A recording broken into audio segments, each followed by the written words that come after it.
നമസ്കാരം എല്ലാവർക്കും. 1980കളിൽ തുടക്കത്തിൽ കേരള ശാസ്ത്ര സാഹിത്യ പരിഷത്തിൻ്റെ ഒരു യൂണിറ്റ് എൻ്റെ അഞ്ചരക്കണ്ടിയിൽ ഞാനാണ് ആരംഭിച്ചത്. അന്ന് ഞാൻ വിചാരിച്ചത് ജനങ്ങൾക്ക് ശാസ്ത്രീയ വീക്ഷണത്തിൻ്റെ അഭാവമാണ് നമ്മുടെ നാട്ടിലുള്ള ഒരു വലിയ പ്രശ്നം. നമ്മളിപ്പോൾ എല്ലാവർക്കും ഒരു 10ാം ക്ലാസ് വരെ അടിസ്ഥാന വിദ്യാഭ്യാസം ഇല്ലാതെ ആരുമില്ല. എല്ലാവരും തന്നെ സയൻസ് വിഷയങ്ങൾ ഒരു ജനറലായിട്ട് 10ാം ക്ലാസ് വരെ പഠിക്കുന്നുണ്ട്. ഈ ശാസ്ത്ര വിഷയങ്ങളെല്ലാം തന്നെ 10ാം ക്ലാസ് വരെ ഉൾപ്പെടുത്തിയിരിക്കുന്നതിൻ്റെ ഉദ്ദേശം പൗരന്മാരിൽ ശാസ്ത്രീയ വീക്ഷണം ഉണ്ടാക്കുന്നതാണ്. പക്ഷേ ദൗർഭാഗ്യവശാൽ സ്കൂളോ കോളേജുകളോ വിട്ടു പുറത്തിറങ്ങിയാൽ പിന്നീട് പൗരന്മാർ പഠിച്ച വിഷയങ്ങൾ അയവിറക്കുന്നില്ല. അവരവിടെ തന്നെ പരീക്ഷ കഴിഞ്ഞ് പഠിച്ചതൊക്കെ ഉപേക്ഷിച്ചിട്ട് പോവുകയാണ്. പിന്നെ അവർ പഠിച്ച ബയോളജിയോ കെമിസ്ട്രിയോ ഫിസിക്സോ ഒന്നും അവർ ഒരിക്കലും തിരിഞ്ഞു നോക്കുന്നു പോലുമില്ല.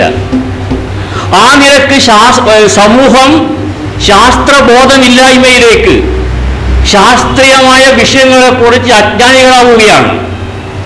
ആ നിലക്ക് ഒരു തുടർ വിദ്യാഭ്യാസം എന്ന നിലയിൽ ശാസ്ത്ര വിഷയങ്ങൾ സമൂഹത്തിൽ പ്രചരിപ്പിക്കാൻ ഒരു സംഘടന ആവശ്യമാണ്. ആ രീതിയിലാണ് കേരള ശാസ്ത്ര സാഹിത്യ പരിഷത്ത് ഉയർന്നു വന്നത്. ഞാനും അതിൻ്റെ 80കളിൽ വളരെ സജീവമായി ഈ പരിഷത്തുമായി എൻ്റെ നാട്ടിൽ പ്രവർത്തിച്ചത് ആ ഒരു ബോധം കൊണ്ടാണ്. എൻ്റെ ഓർമ്മ ശരിയാണെങ്കിൽ അന്ന് RVG സാറായിരിക്കണം അതിൻ്റെ സംസ്ഥാന പ്രസിഡന്റ്. ഇന്ന് ജനങ്ങളിൽ ശാസ്ത്രീയ വീക്ഷണത്തിന് പകരം, ശാസ്ത്രീയ ബോധത്തിന് പകരം അശാസ്ത്രീയ ബോധം വളരെയധികം ബോധപൂർവമായി അടിച്ചേൽപ്പിക്കപ്പെട്ടിരിക്കുകയാണ്, പ്രത്യേകിച്ച് ആണവോർജത്തിൻ്റെ കാര്യത്തിൽ. എൻ്റെ അഭിപ്രായത്തിൽ RGV മാഷ് ഇന്നിവിടെ വരേണ്ടിയിരുന്നത് ആണവോർജവും ആണവ നിലയങ്ങളും നമുക്ക് ആവശ്യമാണ് എന്ന് സമൂഹത്തെ ഉത്ബോധിപ്പിക്കാൻ വേണ്ടിയായിരുന്നു. ദൗർഭാഗ്യവശാൽ ഊറങ്കോളം പദ്ധതി ഉപേക്ഷിക്കണം, ആണവ ഊർജ വിമുക്ത ഭാരതത്തിനായി പോരാടണം എന്ന സന്ദേശവും പ്രചരിപ്പിക്കാൻ വേണ്ടിയാണ് RVG മാഷ് ഇവിടെ സന്നിധനായിട്ടുള്ളത്. ആ സ്ഥിതിയിലേക്കാണ് കേരള ശാസ്ത്ര സാഹിത്യ പരിഷത്ത് നിലപാട് മാറ്റിയിട്ടുള്ളത് എന്നോർക്കുമ്പോൾ എനിക്ക് വളരെയേറെ ദുഃഖമുണ്ടെന്ന് ആമുഖമായി പറയട്ടെ.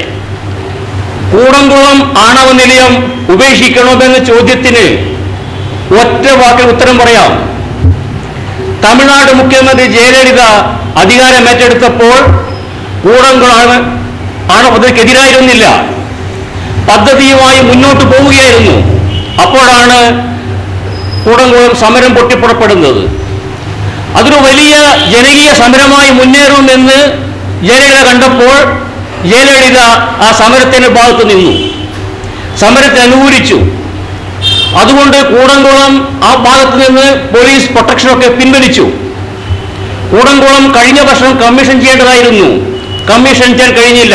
അവിടെ നിന്ന് അവിടുത്തെ ജീവനക്കാർ, സ്റ്റാഫുമാരെല്ലാം ഒഴിഞ്ഞുപോയി. കൂടംകുളം ആണവ നിലയം അനാഥമായി. തമിഴ്നാട്ടിൽ വൈദ്യുതക്ഷാമം അതിരൂക്ഷമാകുന്നു.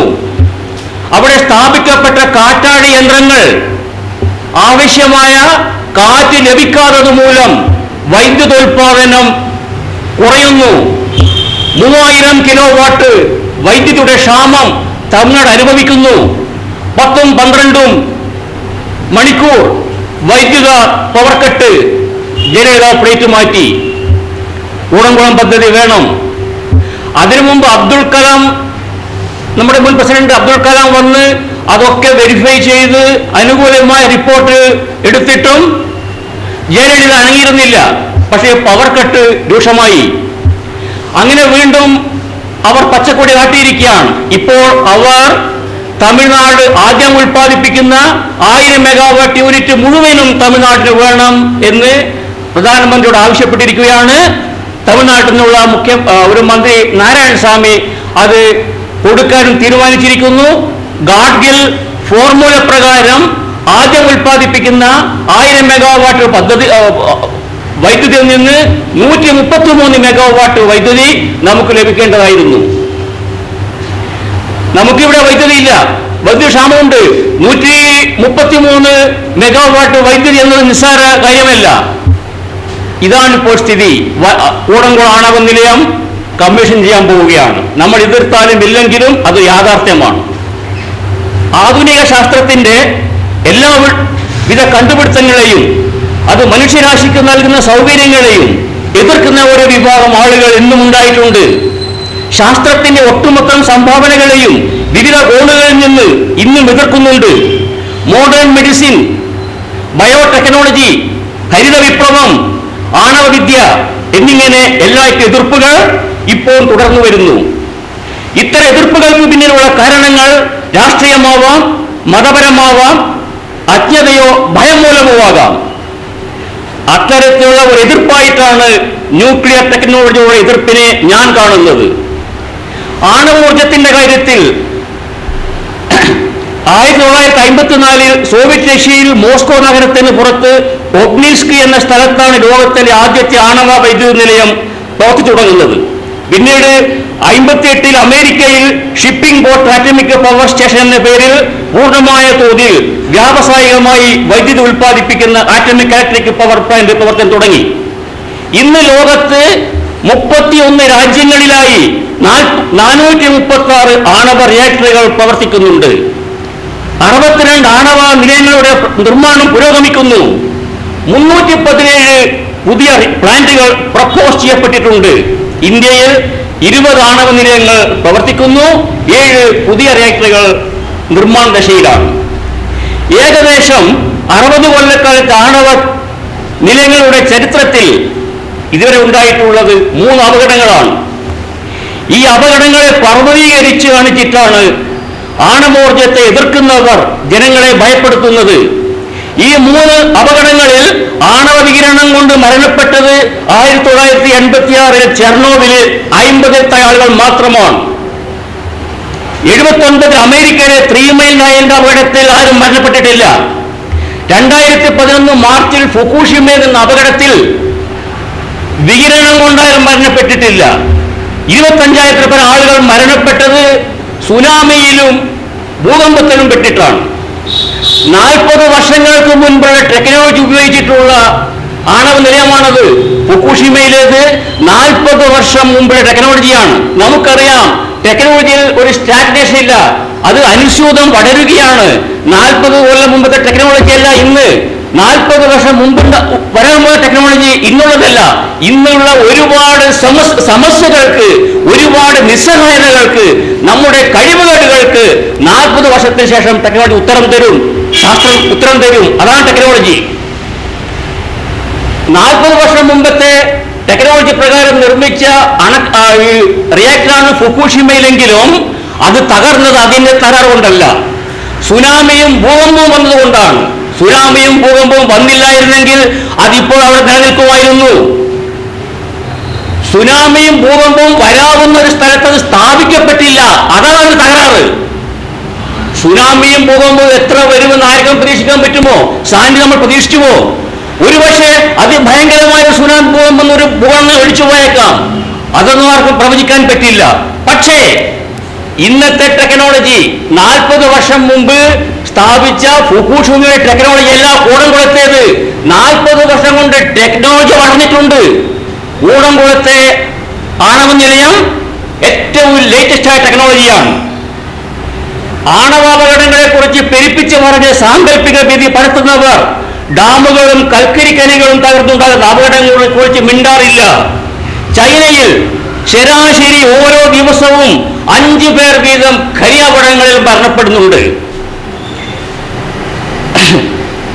ഭൂകമ്പമോ സുനാമിയോ അതുപോലെ മറ്റ് പ്രകൃതി ദുരന്തങ്ങൾ ഏർപ്പെട്ടാൽ ആണവ നിലയങ്ങൾ മാത്രം തകരുമെന്ന നിലയിലാണ് ഭീതി പരത്തുന്നത്. അപകടങ്ങൾ അണക്കെട്ടുകളെയും മറ്റ് ഏത് സംരംഭങ്ങളെയും ബാധിക്കാം. ഊർജ മേഖലയിൽ ഏറ്റവും വലിയ അപകടങ്ങളും ആൾനാശവും ഉണ്ടായിട്ടുള്ളത് അണക്കെട്ടുകൾ തകർന്നിട്ടും ഗ്യാസ് പൈപ്പുകൾ പൊട്ടിയിട്ടുമാണ്. ജപ്പാനിലെ ഫുകുഷിമ റിയാക്ടർ ഭൂകമ്പത്തിൽ സുനാമിയിലും പെട്ട് തകർന്നു പോയതിന്റെ പേരിലാണല്ലോ ഇപ്പോൾ ഭയം പ്രേരിപ്പിക്കുന്നത്. അത് ഞാൻ പറഞ്ഞു കഴിഞ്ഞു. ഇന്ന് നമുക്ക് എല്ലാറ്റിനും വൈദ്യുതി വേണം. വൈദ്യുതി ഇല്ലാതെ ഒരു നിമിഷം പോലും നമുക്ക് മുമ്പോട്ട് പോകാൻ കഴിയില്ല. എന്ന് അസഹ്യമാണ്. എത്ര വൈദ്യുതി നമുക്ക് ലഭിച്ചാൽ നമുക്ക് മതിയാകും? നമുക്ക് എത്ര വൈദ്യുതി വേണം എന്ന് ചോദിച്ചാൽ എത്ര കിട്ടിയാലും തികയില്ല. അതാണ് ഉത്തരം. വൈദ്യുതി നമുക്ക് എത്ര കിട്ടിയാലും പോരാ. ഓരോ ശിശു ജനിക്കുമ്പോൾ അതിന് വൈദ്യുതി വേണം. വൈദ്യുതിയുടെ ആവശ്യം നമ്മൾ ഇന്ന് ഉപയോഗിക്കുന്നത് വളരെ കുറച്ചാണ്. കൂടുതൽ കിട്ടിയാലൊന്നും മോശമല്ല, പാചകത്തിന് ഉപയോഗിക്കാം. ഇപ്പോഴത്തെ ഇൻഡക്ഷൻ കുക്കർ പ്രചരിച്ചു വരികയാണ്. വൈദ്യുതിയുടെ ആവശ്യം നമുക്ക് സങ്കല്പിക്കാൻ കഴിയാത്തത്ര വർദ്ധിച്ചു വരികയാണ്. ഇന്ന് നമ്മൾ ഉൽപ്പാദിപ്പിക്കുന്ന വിദ്യുച്ഛക്തിയുടെ 66% കൽക്കരി, ഗ്യാസ്, ഓയിൽ എന്നിങ്ങനെയുള്ള ഫോസിൽ ഇന്ധനം ഉപയോഗിച്ചിട്ടാണ്. കൽക്കരി ഉപയോഗിച്ചിട്ടാണ്. 20% വൈദ്യുതി ലഭിക്കുന്നത് ഇതുപോലെയുള്ള ജലവൈദ്യുത പദ്ധതികളിൽ നിന്നാണ്, അണക്കെട്ടുകളിൽ നിന്ന്. 11% വൈദ്യുതി ലഭിക്കുന്നത് സൗരോർജ്ജം, പവനോർജ്ജം പോലെയുള്ള റിന്യൂവബിൾ എനർജി സോഴ്സിൽ നിന്നാണ്. ആണവ റിയാക്ടറിൽ നിന്ന് ലഭിക്കുന്നത് കേവലം 3% മാത്രമാണ്. അപ്പോൾ ആളുകൾ ചോദിക്കും, എന്നാൽ പിന്നെ 3% ഒഴിവാക്കിയിട്ട് ജനങ്ങളെയും ഭാവി തലമുറയെയും രക്ഷിച്ചുകൂടെ എന്ന്. ഒന്നാമത്തെ കാര്യം, നമുക്ക് ലഭിക്കുന്ന വൈദ്യുതിയുടെ ഭീമഭാഗം ഉൽപ്പാദിപ്പിക്കാൻ നമ്മൾ ആശ്രയിക്കുന്ന കൽക്കരിയുടെ സ്രോതസ് ക്ഷയിച്ചു വരികയാണ്. അനന്തകാലത്ത് കൽക്കരി കിട്ടൂല. ഏറിയാൽ ഇനിയും 40 വർഷത്തേക്ക് മാത്രമേ കൽക്കരി ലഭ്യമാവൂ. എന്നാൽ അത്രയും കാലം കൽക്കരി ഉപയോഗിച്ച് ഇന്നത്തെ പോലെ വൈദ്യുതി ഉൽപ്പാദിപ്പിച്ചാൽ അത്രയും കാലം ആഗോളതാപനത്തെ അതിജീവിച്ച് ഭൂമിക്ക് നിലനിൽക്കാൻ കഴിയുമോ? അതാണ് ചോദ്യം. ഇന്നത്തെ നിലയിൽ 40 വർഷം നമ്മൾ കൽക്കരി ഉപയോഗിച്ചാൽ, ഞാൻ ഉറപ്പിച്ചു പറയുന്നു, ഈ ഭൂമി ഉണ്ടാവില്ല, നിലനിൽക്കില്ല. കൽക്കരി നമ്മുടെ ആഗോളതാപനം, നമ്മൾ പുറപ്പെടുവിക്കുന്ന കാർബൺ ഡൈ ഓക്സൈഡ് ഓസോൺ പാളിയെ തകർക്കുന്നു. അൾട്രാവയലറ്റ് രശ്മികൾ ഭൂമിയിലേക്ക് പതിക്കുന്നു. ആഗോളതാപനം കുറച്ചിട്ടില്ലെങ്കിൽ, നമ്മൾ പടിപ്പടിയെ കുറച്ചിട്ടില്ല, നമ്മുടെ മുമ്പ് ഏറ്റവും വിപത്തതാണ്. 40 കൊല്ലം ഭൂമി നിലനിൽക്കുന്ന സുഹൃത്തുക്കളെ, അത് ഉറപ്പാണ്.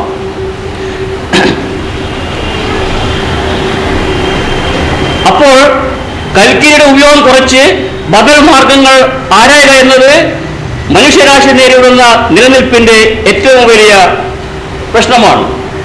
സൗരോർജവും പവനോർജവും ഉപയോഗിച്ച് നമുക്ക് ആവശ്യമുള്ള വൈദ്യുതി ഉൽപ്പാദിപ്പിക്കാൻ കഴിയുമെന്നാണ് ശാസ്ത്ര സാഹിത്യ പരിഷത്ത് പോലുള്ള സംഘടനകൾ അവകാശപ്പെടുന്നത്. അതൊക്കെ വീടുകളിലും മറ്റു ചെറിയ സ്ഥാപനങ്ങളിലും ഒക്കെയുള്ള വൈദ്യുത ആവശ്യങ്ങൾ നിർവഹിക്കാൻ പര്യാപ്തമായേക്കും. പക്ഷേ വ്യാവസായികമായ ആവശ്യങ്ങൾക്ക് ഫാക്ടറികളും മറ്റും പ്രവർത്തിക്കാൻ വൈദ്യുതി ഉൽപ്പാദിപ്പിച്ച് ശേഖരിച്ച് രാത്രിയും പകലും ഇടതടവില്ലാതെ സപ്ലൈ ചെയ്യാൻ ഈ സൗരോർജവും പവനോർജവും കൊണ്ട് കഴിയില്ല.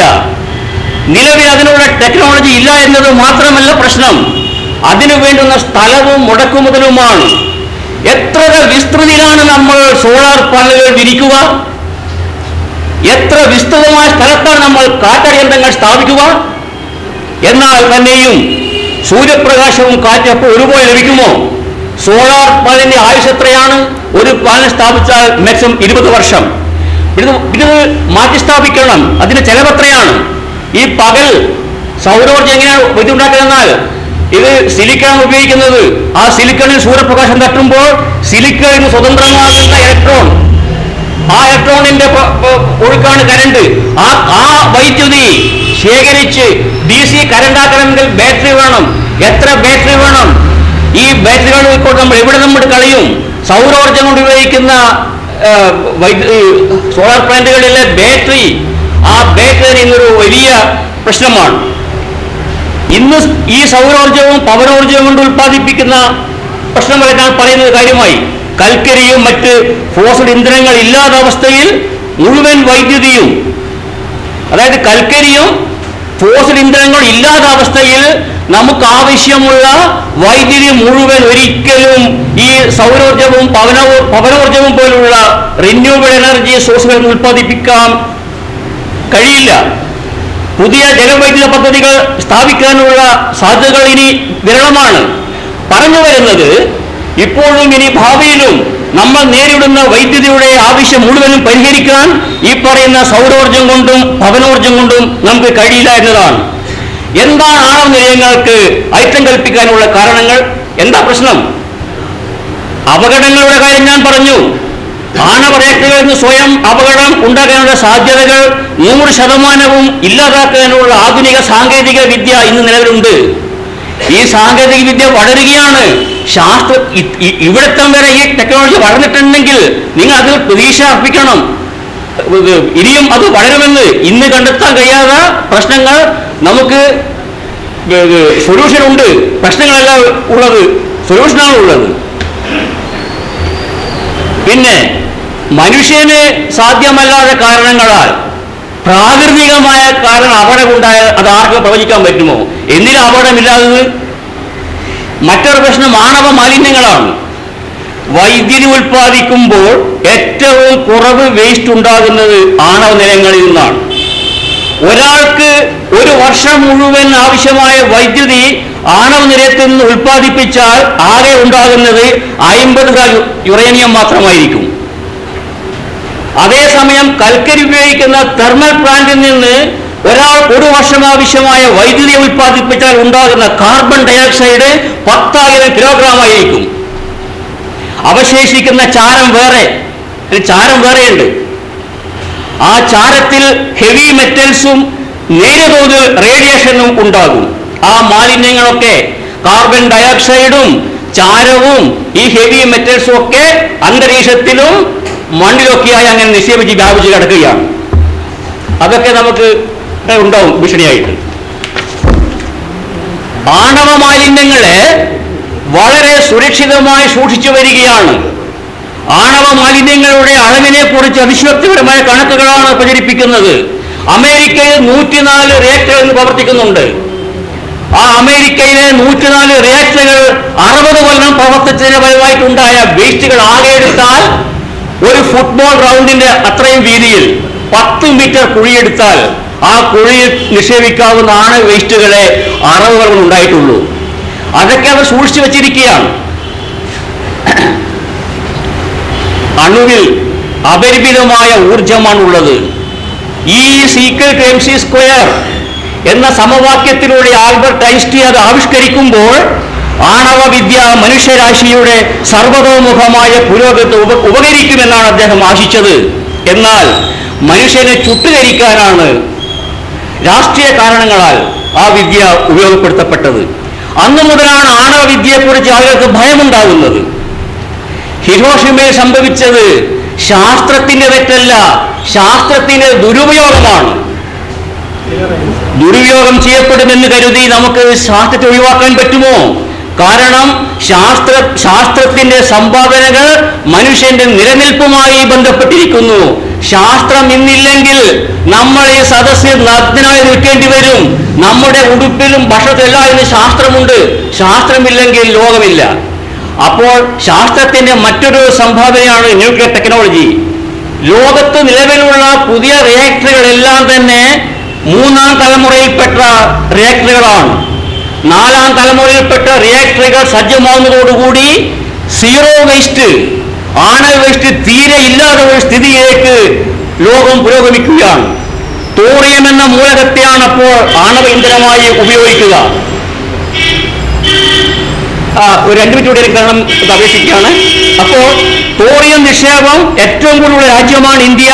ശരിക്കു പറഞ്ഞാൽ ആണവോർജം കൊണ്ട് വൈദ്യുതി ഉൽപ്പാദിപ്പിക്കാൻ തോറിയമായിരുന്നു ആദ്യം മുതലേ ഉപയോഗിക്കേണ്ടിരുന്നത്. അതായിരുന്നു ഏറ്റവും എളുപ്പം.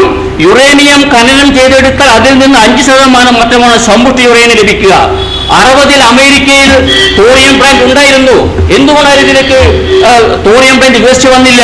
കാരണം തോറിയം ഉപയോഗിച്ച് ന്യൂക്ലിയർ ടെക്നോളജി വികസിച്ചാൽ ആയുധം ഉണ്ടാക്കാൻ പറ്റില്ല, ന്യൂക്ലിയർ ബോംബ് ഉണ്ടാക്കാൻ പറ്റില്ല.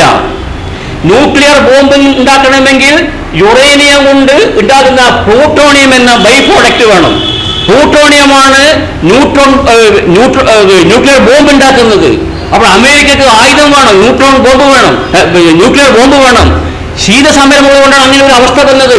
ഇന്ന് ശീതസമരമില്ല, ശീതസമരത്തിന്റെ കാലം കഴിഞ്ഞു. അതുകൊണ്ട് തോറിയം ഉപയോഗിച്ചുള്ള U-232 എന്ന U-232 എന്ന തോറിയം ആറ്റം ഉപയോഗിച്ചുള്ള ടെക്നോളജിയാണ് വളർന്നു വരുന്നത്.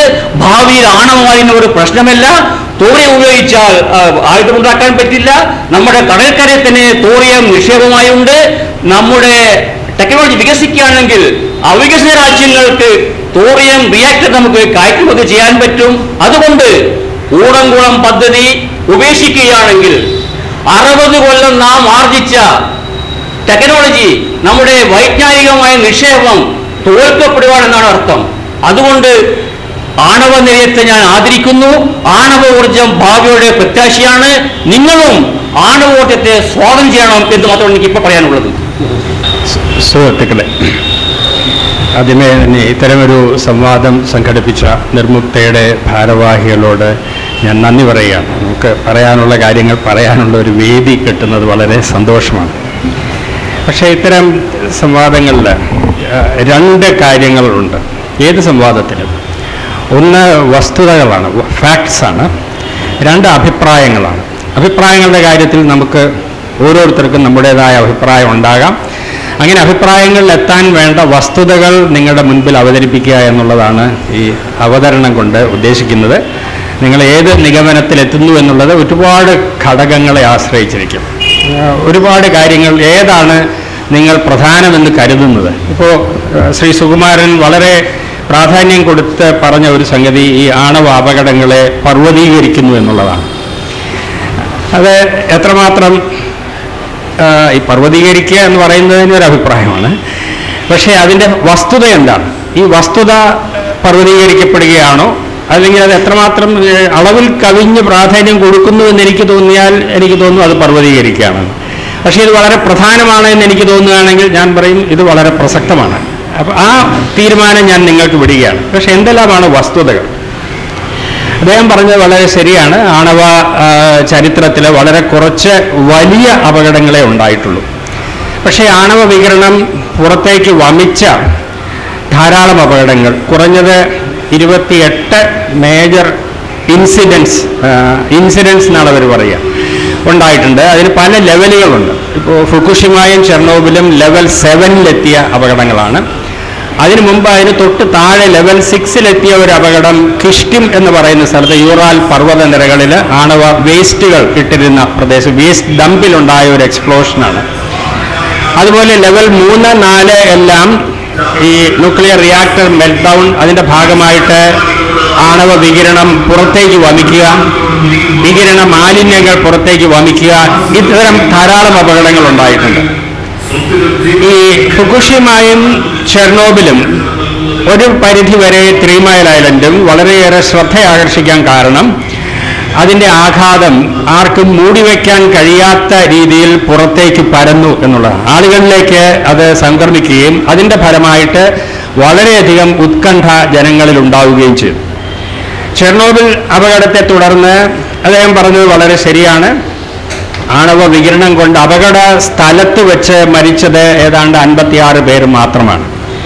പക്ഷേ ആണവ അപകടത്തിൻ്റെ ഒരു സ്വഭാവം തന്നെ അപ്പോൾ തത്സമയം മരിക്കുന്നതിനേക്കാൾ വളരെ കൂടുതൽ ആളുകൾ ഈ ആണവ മാലിന്യങ്ങൾ പുറത്തു പരക്കുന്നത് കൊണ്ടുണ്ടാകുന്ന ക്യാൻസറുകൾ മുഖേന മരിക്കാറുണ്ട്.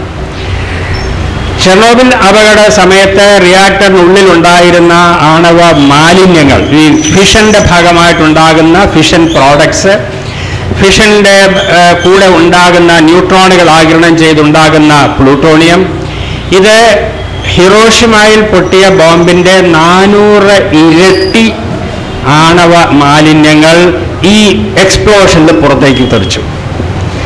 അപ്പോൾ ചെർണോബിലിലെ റിയാക്ടർ പൊട്ടിത്തെറിച്ചത് ഒരു അണുബോംബ് പൊട്ടിത്തെറിക്കുന്നത് പോലെ അല്ല എന്നാണ് ന്യൂക്ലിയർ സയന്റിസ്റ്റ് ഇപ്പോഴും പറയുന്നത്. ചെർണോബിൽ അപകടത്തിന് 1 മാസം മുൻപാണ് ഡോക്ടർ രാജാരാമണ്ണ കൊച്ചിൻ സർവകലാശാലയിൽ വന്ന് പ്രസംഗിച്ചത്. ഒരു ന്യൂക്ലിയർ റിയാക്ടർ അണുബോംബ് പോലെ പൊട്ടിത്തെറിക്കും എന്ന് പറയുന്നത് അസംബന്ധമാണ്. അത് പ്രകൃതി നിയമങ്ങൾക്ക്, ഫിസിക്സിന്റെ അടിസ്ഥാന തത്വങ്ങൾക്ക് വിരുദ്ധമാണ് എന്ന് അദ്ദേഹം പറഞ്ഞ അക്ഷരം പ്രതി ശരിയാണ്. അത് പൊട്ടിത്തെറിച്ചത് ബോംബ് പൊട്ടിത്തെറിക്കുന്നത് പോലെ ആയിരുന്നില്ല. അതൊരു സ്റ്റീം എക്സ്പ്ലോഷനാണ്. പക്ഷെ പൊട്ടിത്തെറി ഉണ്ടായി. പൊട്ടിത്തെറിയുടെ ഫലമായിട്ട് ഹിരോഷിമയിൽ പൊട്ടിയ ബോംബിൽ നിന്ന് പുറത്തേക്ക് വമിച്ചതിൻ്റെ 400 ഇരട്ടി fission fragments, radio active fragments പുറത്തേക്ക് പരന്നു. അത് വളരെയധികം പ്രദേശത്ത് പരന്നു. അതിനെ തുടർന്ന് റിയാക്ടറിന് ചുറ്റും 30 കിലോമീറ്റർ ഭാഗത്ത് താമസിച്ചിരുന്ന 100,000-ലേറെ ആളുകളെ പുറത്തേക്ക് മാറ്റി പാർപ്പിക്കേണ്ടി വന്നു. അവർക്ക് അപകടം കഴിഞ്ഞ് 30 വർഷത്തോളമായിട്ട് ഇപ്പോഴും തിരിച്ച് ആ സ്ഥലത്തേക്ക് പോകാൻ കഴിഞ്ഞിട്ടില്ല. അത് എക്സ്ക്ലൂഷൻ സോൺ. 2,60,000 ഹെക്ടർ സ്ഥലം ഈ എക്സ്ക്ലൂഷൻ സോൺ ഇപ്പോഴും ആണവ വികിരണം കാരണം ജനങ്ങൾക്ക് പ്രവേശനം നിയന്ത്രിക്കപ്പെട്ട് കിടക്കുകയാണ്. അത് 20,000 വർഷത്തേക്ക് അങ്ങനെ തന്നെ തുടരും എന്നാണ് കണക്ക്. ഇതിലൊരു അഭിപ്രായ വ്യത്യാസവുമില്ല. എത്ര പേര് മരിച്ചു? അതിനുശേഷം ക്യാൻസർ കൊണ്ട് മരിച്ചത് ചെർണോബിലിലെ റേഡിയേഷന്റെ ക്യാൻസർ ആണോ അല്ലയോ എന്ന് ലോകാവസാനം വരെ തർക്കിക്കാം. ആർക്കും പ്രൂവ് ചെയ്യാൻ സാധിക്കില്ല. പക്ഷേ ഈ വികിരണം ബാധിച്ച പ്രദേശങ്ങൾ, ഈ ചുറ്റുപാട് 30 കിലോമീറ്റർ മാത്രമല്ല, അവിടെ നിന്ന് ആണവ മാലിന്യങ്ങൾ പൊട്ടിത്തെറിയുടെ ഭാഗമായിട്ട് അതിൻ്റെ ധൂളി ആകാശത്തിലേക്ക് ഉയർന്ന് മേഘങ്ങളുടെ ചിറകിലേറി ആയിരക്കണക്കിന് കിലോമീറ്റർ ദൂരെ ചെന്ന് അവിടെയാണ് മേഘം മഴയായിട്ട് പെയ്യുന്നതെങ്കിൽ അവിടെ ഒരു പോക്കറ്റിൽ ഉയർന്ന റേഡിയേഷൻ ഉണ്ടാവും. അങ്ങനെ ജനങ്ങൾക്ക് പ്രവേശനം നിഷേധിക്കപ്പെട്ട് കിടക്കുന്ന പ്രദേശങ്ങൾ ഇപ്പോഴും 1,00,000 സ്ക്വയർ കിലോമീറ്ററോളം ഉണ്ട്. ഇതിൽ അഭിപ്രായ വ്യത്യാസം ഉണ്ടാകാൻ പാടില്ല. അതൊരു വസ്തുതയാണ്. ഈ വസ്തുതകൾ വളരെ ആധികാരികമായ UN commission report on Chernobyl അതിൽ പറഞ്ഞിരിക്കുന്നതാണ്. മരണത്തെപ്പറ്റി അഭിപ്രായ വ്യത്യാസമുണ്ട്. UN കമ്മീഷന്റെ റിപ്പോർട്ട് അനുസരിച്ച് ഏകദേശം 9,000 ക്യാൻസർ മരണങ്ങളാണ് ചെർണോബിലിന്റെ ഫലമായിട്ട് അധികം ഉണ്ടായത് എന്ന് കണക്ക് കൂട്ടാവുന്നത്. അതൊരു സ്റ്റാറ്റിസ്റ്റിക്സ് ആണ്. ഓരോ പ്രദേശത്തും ക്യാൻസറിന്റെ ഇൻസിഡൻസ് അപകടം ഉണ്ടാകുന്നതിന് മുൻപ് എത്രയുണ്ട്, അതിനുശേഷം എത്രമാത്രം വർദ്ധിച്ചിട്ടുണ്ട്, ആ വർധനവ് മറ്റ് കാരണങ്ങളില്ലാത്തതുകൊണ്ട് ചെർണോബിൽ മുഖേന മാത്രമാണ് എന്ന് ഊഹിച്ച് ഉണ്ടാക്കുന്ന കണക്കാണ്. ഇത് വളരെ കൺസർവേറ്റീവ് എസ്റ്റിമേറ്റ് ആണ് എന്നാണ് പലരുടെയും അഭിപ്രായം. Union of nuclear scientist, concerned nuclear scientist എന്ന അന്താരാഷ്ട്ര സംഘടന വളരെ റെസ്പെക്റ്റഡ് ആയിട്ടുള്ള ഒരു സംഘടനയാണ്.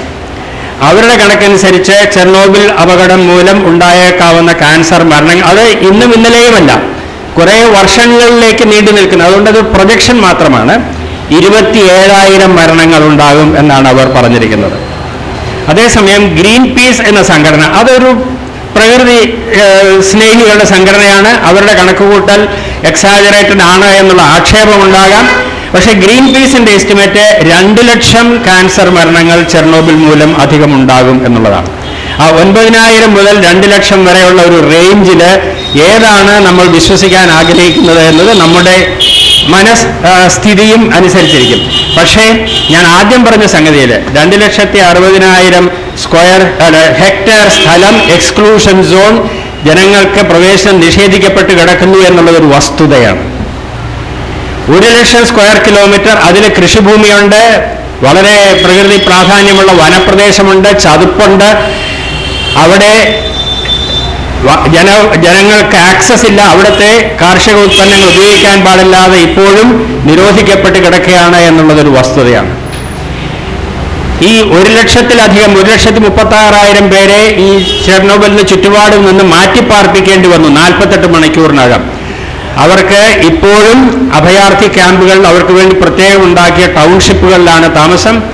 ഈ ക്യാൻസർ ബാധിതരായവർക്കെല്ലാം നമ്മൾ എൻഡോസൾഫാൻ ബാധിതരെ ട്രീറ്റ് ചെയ്യുന്ന പോലെ അല്ല അവർ ട്രീറ്റ് ചെയ്യുന്നത്.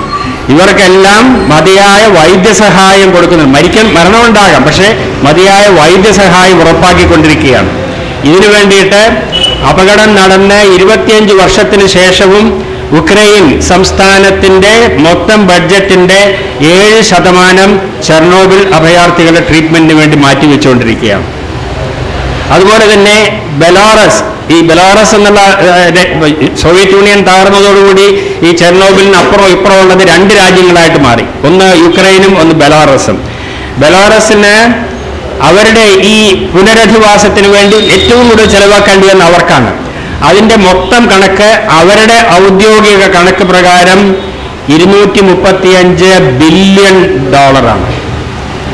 എന്ന് പറഞ്ഞാൽ 23,500 കോടി ഡോളർ.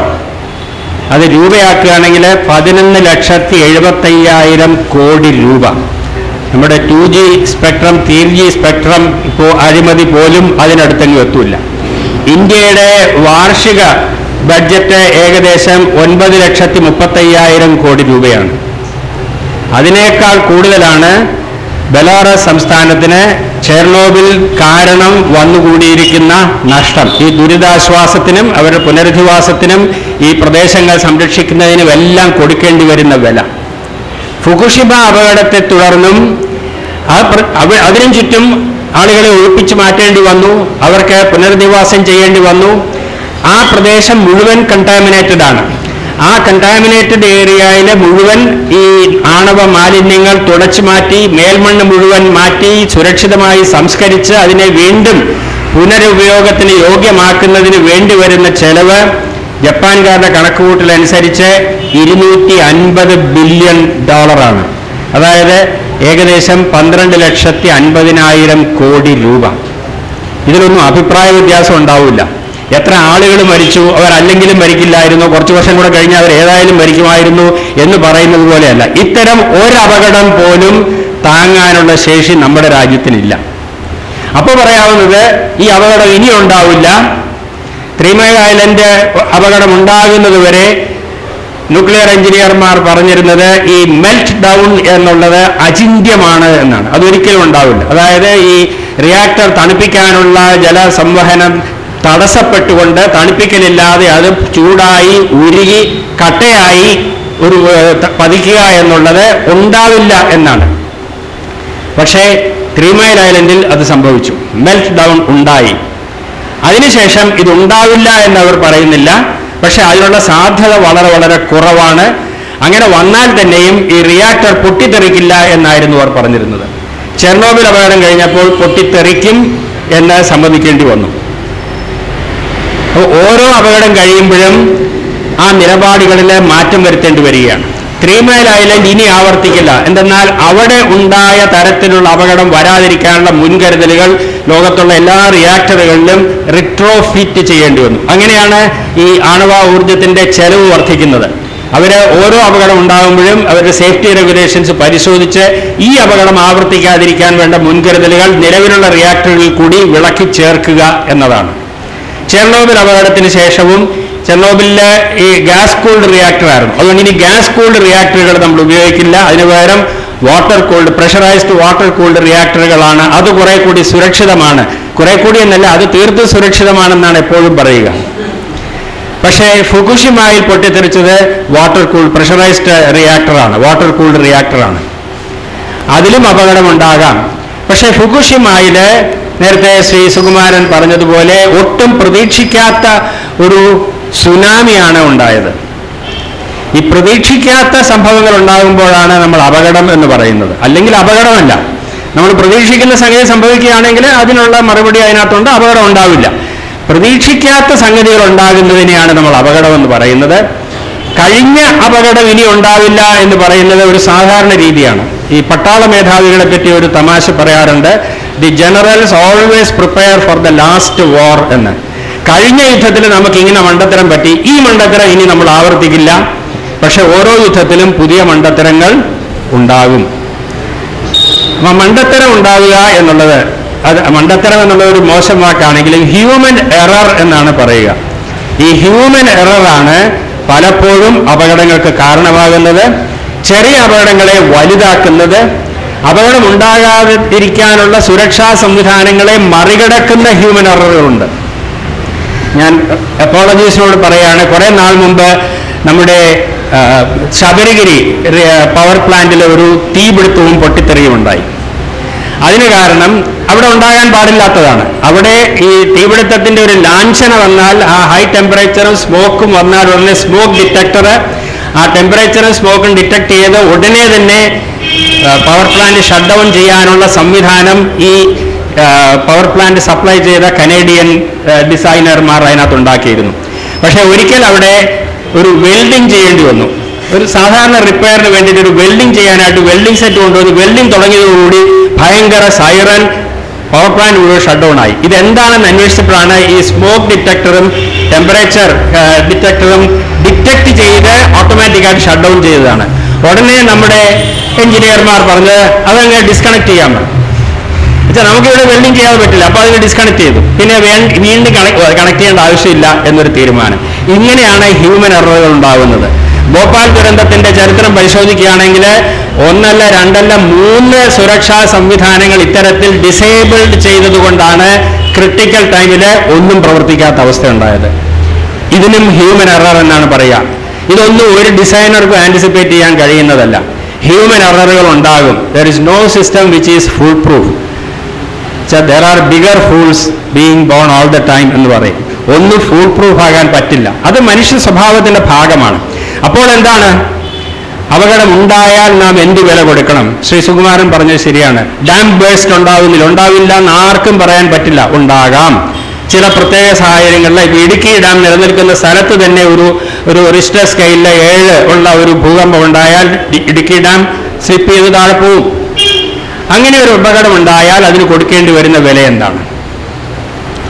തീർച്ചയായിട്ടും ഗുരുതരമായിരിക്കും. ഒരുപക്ഷെ 1-2 ജില്ലയിലെ ജനങ്ങളെ വലിയൊരു ഭാഗത്തെ അത് ബാധിക്കും. 1000-കണക്കിനോ 10,000-കണക്കിനോ ആളുകൾ മരിക്കും. മോർവി ഡാം ഡിസാസ്റ്റർ ചരിത്രത്തിൽ നമുക്കറിയാം. പക്ഷേ ആ ഡിസാസ്റ്റർ കഴിഞ്ഞ്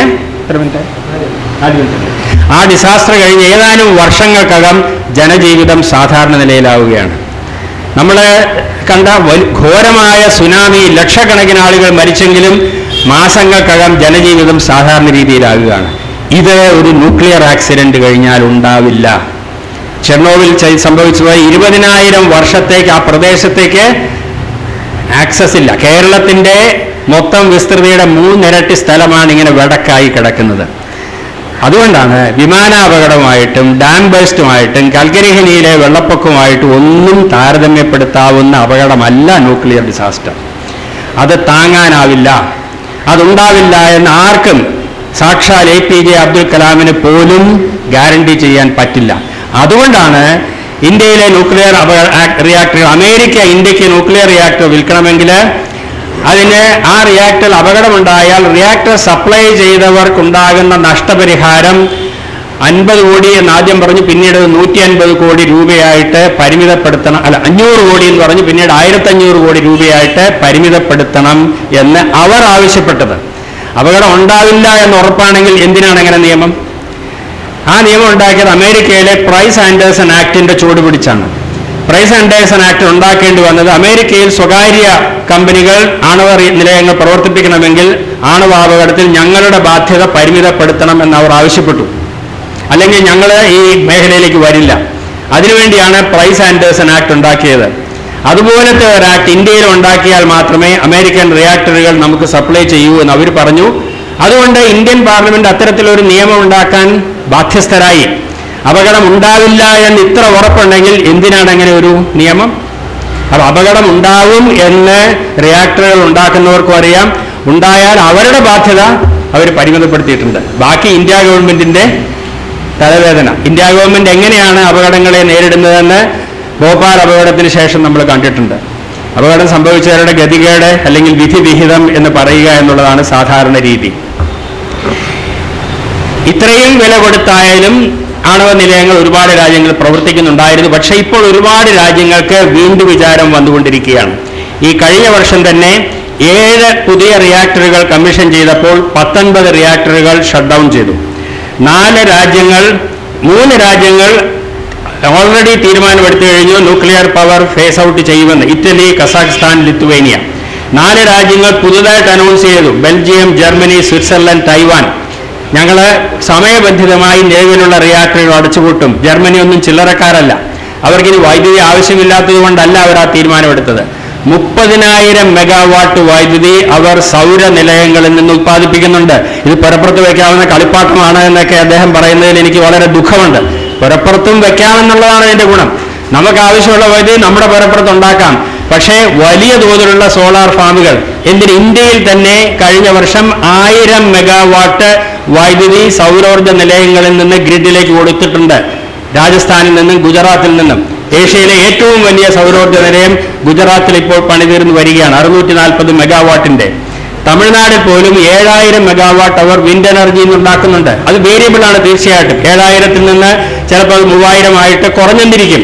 പക്ഷെ കൂടെ കുറഞ്ഞ് കിട്ടാൻ പോകുന്നത് 1000 മെഗാവാട്ടോ 2000 മെഗാവാട്ടോ ആണ്. 50 വർഷം ഇന്ത്യൻ ആണവോർജ പരിപാടി വളരെ കേമമായിട്ട് നടത്തിയിട്ട് ഇപ്പോഴും നമ്മുടെ മൊത്തം ആവശ്യത്തിന് 3% അതിൽ നിന്ന് ഉത്പാദിപ്പിക്കുന്നത്.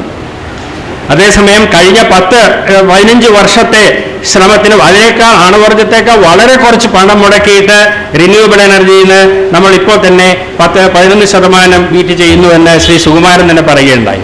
അതിൻ്റെ സാധ്യത ഇനിയും വളരെ വളരെ കൂടുതലാണ്. ഏതാണ്ട് 1,00,000 മെഗാവാട്ട് വിൻഡ് എനർജിയിൽ ഉത്പാദിപ്പിക്കാൻ ഇന്ത്യക്ക് സാധ്യതയുണ്ട്. സൗരോർജ്ജത്തിൻ്റെ കാര്യമാണെങ്കിൽ അക്ഷരാർത്ഥത്തിൽ തന്നെ അപരിമിതം എന്ന് പറയാം.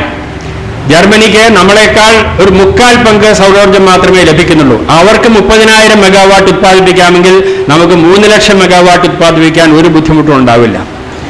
എന്ന് തന്നെയല്ല, ഇതാണ് ഭാവിയിലേക്കുള്ള ഊർജ്ജ സ്രോതസ് എന്ന് അവർ അറിയുന്നത് കൊണ്ടാണ് ആണവ നിലയങ്ങൾ ഒറ്റയടിക്കെല്ലാം അടച്ചുപൂട്ടുകയല്ല, ക്രമബദ്ധമായിട്ട് അടച്ചുപൂട്ടാൻ അവർ തീരുമാനമെടുത്തത്. ജപ്പാൻ, ജർമ്മനി മുതലായി നമ്മേക്കാൾ സാങ്കേതികവിദ്യ വളരെ മുമ്പിലുള്ള രാജ്യങ്ങൾ അത്തരം തീരുമാനങ്ങൾ എടുക്കുമ്പോൾ നമ്മൾ മാത്രം ടെക്നോളജിയിൽ സർവ്വവിശ്വാസവും അർപ്പിച്ചുകൊണ്ട്, ശാസ്ത്രസാഹിത്യ പരിഷത്ത് അങ്ങനെ ശാസ്ത്രത്തെ അന്ധമായി വിശ്വസിക്കുന്ന സംഘടനയല്ല, ശാസ്ത്രത്തെ കണ്ണു തുറന്ന് സമീപിക്കുന്ന ഒരു സംഘടനയാണ്. ആണവ നിലയങ്ങൾ ശാസ്ത്രത്തിന്റെ മഹത്തായ സംഭാവനയാണെങ്കിൽ സൗരോർജ്ജവും പവനോർജ്ജവും അതിനേക്കാൾ മഹത്തായ സംഭാവനയാണ്. അതുകൊണ്ട് നമ്മൾ സൗരോർജ്ജത്തിലൂടെ നമുക്ക് നമ്മുടെ വൈദ്യുത ആവശ്യങ്ങൾ നിറവേറാമെന്ന് പറയുമ്പോൾ ശാസ്ത്രത്തിനെ തന്നെയാണ്, കൂടുതൽ മെച്ചപ്പെട്ട ശാസ്ത്രത്തെയും സാങ്കേതിക വിദ്യയുമാണ് നാം മുറുകെ പിടിക്കുന്നത് എന്ന് മാത്രം നിങ്ങളെ ഓർമ്മിപ്പിക്കുന്നു. നന്ദി, നമസ്കാരം. നമ്മുടെ RV മാഷ് വളരെ നേരം ആശങ്കയോട് സംസാരിച്ചത് ചെർണോബിൽ ദുരന്തത്തെ പറ്റിയാണ്. കേരളത്തിൻ്റെ അത്രയും വിസ്തൃതിയുള്ള സ്ഥലം അങ്ങനെ വിഷയം കിടക്കുന്നതാണ്. ശരിയാണ്, റഷ്യയിൽ ഒരുപാട് സ്ഥലങ്ങളുണ്ട്. ഇന്ത്യയുടെ വളരെ കുറഞ്ഞ ജനസംഖ്യയുള്ളൂ. പക്ഷേ കാര്യം അതല്ല, എന്തുകൊണ്ട് ചെർണോബിൽ തകർന്നു എന്നുള്ളതാണ്. ചെർണോബിൽ തകർന്ന മാതിരി ഒരു റിയാക്ടറുകൾ അതിനുശേഷം എവിടെയും തകർന്നിട്ടില്ല, ഇനി തകരുകയുമില്ല, ഉറപ്പിച്ചു പറയാൻ പറ്റും. അതിന് കാരണം എന്താണെന്ന് പറഞ്ഞാൽ, ഈ റിയാക്ടർ നമ്മൾ റിയാക്ടറിൻ്റെ ഇതിന് മധ്യഭാഗത്താണ് ഈ യുറേനിയം നിറക്കുന്ന കോറും അതിനെ തണുപ്പിക്കുന്ന ജലമൊക്കെ ഉള്ളത്. ഇതിനെ കവർ ചെയ്തിട്ട് ഒരു ബിൽഡിംഗ് ഉണ്ട്, കണ്ടെയ്ൻമെന്റ് എന്ന് പറയും. ചെർണോബിലെ ഈ കണ്ടെയ്ൻമെന്റ് കോൺക്രീറ്റ് കൊണ്ട് മാത്രം നിർമ്മിക്കപ്പെട്ടതാണ്. കോൺക്രീറ്റ് കൊണ്ട് മാത്രം നിർമ്മിക്കപ്പെട്ട ഒരു കണ്ടെയ്ൻമെന്റ് ലോകത്ത് തന്നെ ചെർണോബിൽ മാത്രമേ ഉണ്ടായിരുന്നുള്ളൂ. അവിടെ സ്റ്റീം, നീരാവിയുടെ ആ മർദ്ദം താങ്ങാനാവാതെയാണ് ആ കോൺക്രീറ്റ് ബിൽഡിംഗ് തകർന്ന് ഇതൊക്കെ പുറത്തേക്ക് വന്നത്. പക്ഷേ ഇന്ന് നമ്മൾ ലോകത്തെല്ലാമുള്ള ഈ റിയാക്ടറിന്റെ ഭിത്തി കോൺക്രീറ്റും സ്റ്റീലും കൊണ്ട് നിർമ്മിക്കപ്പെട്ടതാണ്. എത്ര നീരാവി, എത്ര മർദ്ദം, എത്ര ഹീറ്റ് വന്നാലും ഈ കണ്ടെയ്ൻമെന്റ് പൊട്ടിത്തെറിക്കുകയില്ല. അത് മെൽറ്റ് ഡൗൺ ആയി ഉരുകി അവിടെ തന്നെ താഴുകയുള്ളൂ. അതുകൊണ്ട് ചെർണോബിൽ ദുരന്തം ഇനി ആവർത്തിക്കുകയില്ല. അത് തന്നെ 86 നടന്ന ആ ചെർണോബിൽ ദുരന്തം തന്നെ നമ്മൾ വീണ്ടും വീണ്ടും പറഞ്ഞ് ഭയപ്പെടുത്തുന്നതിൽ ഒരർത്ഥവുമില്ല. അദ്ദേഹം പറഞ്ഞത് ശരിയാണ്.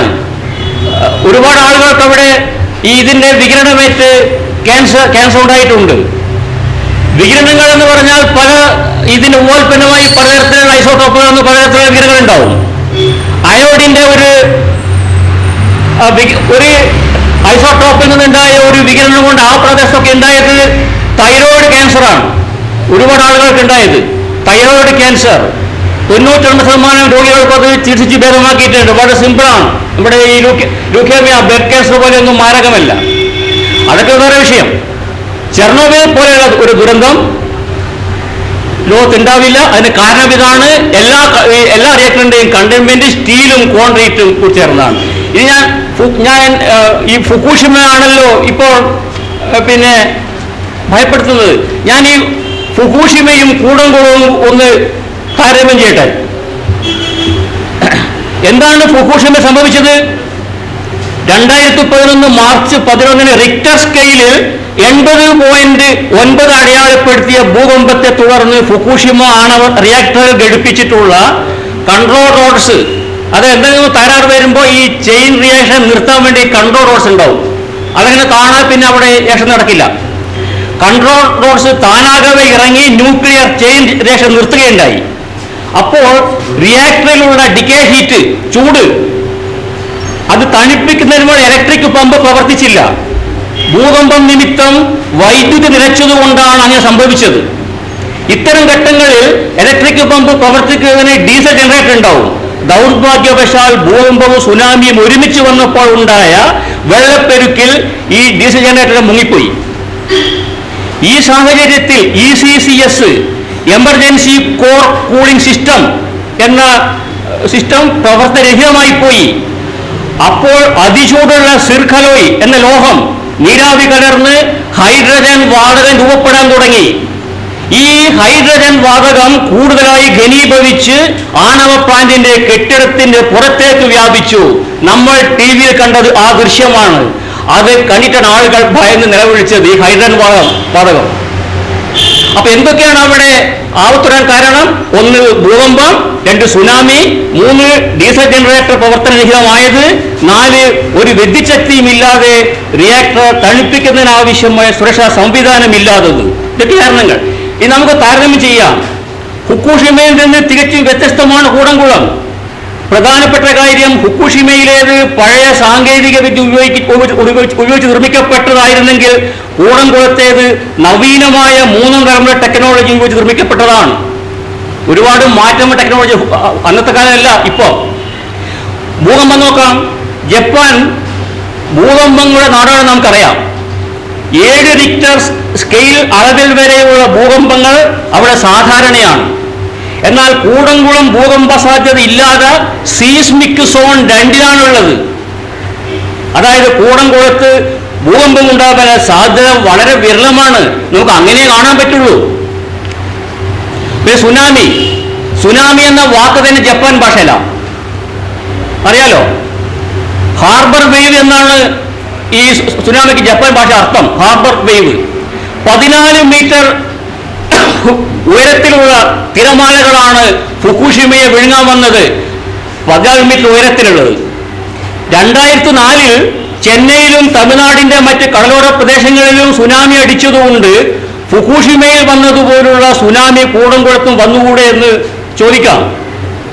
സുനാമി പോലുള്ള വൻ തിരമാലകൾ രൂപം കൊള്ളുന്ന സ്ഥലങ്ങളെ നമ്മൾ സുനാമി ജനിക് ഫോൾട്ട് എന്ന് പറയും. ഇങ്ങനെയുള്ള സ്ഥലത്ത് ഉടലെടുക്കുന്ന സുനാമിയുടെ തിരമാലകളുടെ ഉയരം അത് സഞ്ചരിക്കുന്നതനുസരിച്ച് കുറഞ്ഞു വരും, വ്യത്യാസപ്പെടും. ജപ്പാനിൽ ഈ സുനാമി രൂപം കൊണ്ട ഫോൾട്ട് 130 കിലോമീറ്റർ അകലെയാണ്. അതായത് സുനാമി രൂപം കൊണ്ടത് ജപ്പാനിൽ നിന്ന് 130 കിലോമീറ്റർ അകലെയാണ്. എന്നാൽ സുനാമി രൂപം കൊള്ളുന്ന ഈ സുനാമി ജനിക് ഫോൾട്ട് എന്ന പ്രദേശത്ത് 1300 കിലോമീറ്റർ അകലെയാണ് കൂടംകുളം. അതായത് കൂടംകുളത്തെ സുനാമി ആക്രമിച്ചാൽ തന്നെ ആ കടൽത്തീരത്തെത്തുന്ന തിരമാലകളുടെ ഉയരം 3 മീറ്റർ ആയിരിക്കും. സമുദ്രനിരപ്പിൽ നിന്ന് 9 മീറ്റർ ഉയരത്തിലാണ് കൂടംകുളം റിയാക്ടറുള്ളത്. 9 മീറ്റർ ഒരിക്കലും സുനാമി ഒരു കാരണവശാലും സുനാമി വരില്ല. നമുക്കിപ്പോൾ അങ്ങനെ പറയാൻ പറ്റുള്ളൂ. പിന്നെ ഡീസൽ ജനറേറ്റർ. ഫുക്കുഷിമാവിൽ ഡീസൽ ജനറേറ്റർ താഴ്ന്ന ഇടത്തിൽ സ്ഥാപിച്ചതുകൊണ്ട് വെള്ളത്തിനടിയിൽ മുങ്ങിപ്പോയി. എന്നാൽ കൂടംകുളത്ത് ഡീസൽ ജനറേറ്റർ 9.3 മീറ്റർ ഉയരത്തിലാണ് സ്ഥാപിച്ചിട്ടുള്ളത്. അതുമാത്രമല്ല, ഒരു റിയാക്ടറിന് അവിടെ 4 ഡീസൽ ജനറേറ്റർ ഉണ്ട്. പിന്നെ വിദ്യുച്ഛക്തി ഇല്ലാതെ റിയാക്ടർ തണുപ്പിക്കുന്നതിനാവശ്യമായ സുരക്ഷാ സംവിധാനം, ഇത് വളരെ പ്രധാനപ്പെട്ട സംവിധാനമാണ്. ഫുക്കുഷിമാവിൽ ഈ സംവിധാനം ഇല്ലായിരുന്നു. നമ്മുടെ കൂടംകുളത്തുള്ള ഒരു വേളയിൽ 4 ഡീസൽ ജനറേറ്ററുകളും നിശ്ചലമാവുകയാണെങ്കിൽ തന്നെ പാസീവ് ഹീറ്റ് റിമൂവൽ സിസ്റ്റം എന്ന അതിനൂതനമായ സുരക്ഷാ സംവിധാനം കൊണ്ട് കൂടംകുളം പ്ലാന്റിലെ റിയാക്ടറുകൾ തണുപ്പിക്കും. അതുകൊണ്ട് ഒരു കാരണവശാലും ഫുക്കുഷിമയിൽ സംഭവിച്ചതുപോലെ കൂടംകുളത്ത് ഡിഗേ ഹീറ്റ് എന്ന താപം തണുപ്പിക്കാതിരിക്കില്ല. അത്ര പുരോഗമിച്ച് ഫുക്കുഷിമയിൽ നിന്ന് കൂടംകുളം എത്തുമ്പോഴേക്കും. ഇനി ഹൈഡ്രജൻ വാതകത്തെ ആഗിരണം ചെയ്യാനുള്ള ഉപകരണങ്ങൾ, ഹൈഡ്രജൻ വാതകത്തെ നിയന്ത്രിക്കാൻ കഴിയാതെയാണ് ഫുക്കുഷിമയിൽ ഏർപ്പെട്ട നാശനഷ്ടങ്ങൾക്ക് അടിസ്ഥാനങ്ങൾക്ക് കാരണം. എന്നാൽ കൂടംകുളത്ത് ഹൈഡ്രജൻ റീകമ്പൈനർ എന്ന ഉപകരണങ്ങൾ നിരവധി സ്ഥാപിച്ചിട്ടുള്ളതുകൊണ്ട്, അഥവാ ഹൈഡ്രജൻ ഉണ്ടായാൽ തന്നെ ഈ ഉപകരണങ്ങൾ ഹൈഡ്രജനെ ഓക്സിജനുമായി സംയോജിപ്പിച്ച് നീരാവിയാക്കി മാറ്റും. കൂടാതെ കോർ ക്യാച്ചർ എന്നൊരു പ്രധാനപ്പെട്ട സുരക്ഷാ സംവിധാനവും അവിടെ ഒരുക്കിയിട്ടുണ്ട്. പൊതുവെ കരുതപ്പെടുന്ന പോലെ ഇപ്പൊ മാഷ തന്നെ RGV മാഷ തന്നെ പറഞ്ഞു അത് പൊട്ടിത്തെറിക്കല്ല, ഇത് ബോംബൊന്നുമല്ല, ഇത് ആണവ റിയാക്ടർ പൊട്ടിത്തെറിക്കുകയില്ല, അത് ബോംബല്ല, അത് ഉരുകിത്താവുകയാണ് ചെയ്യുക, മെൽറ്റഡ് ഔട്ട് എന്ന് പറഞ്ഞു. അത് മാഷ് പറഞ്ഞല്ലോ.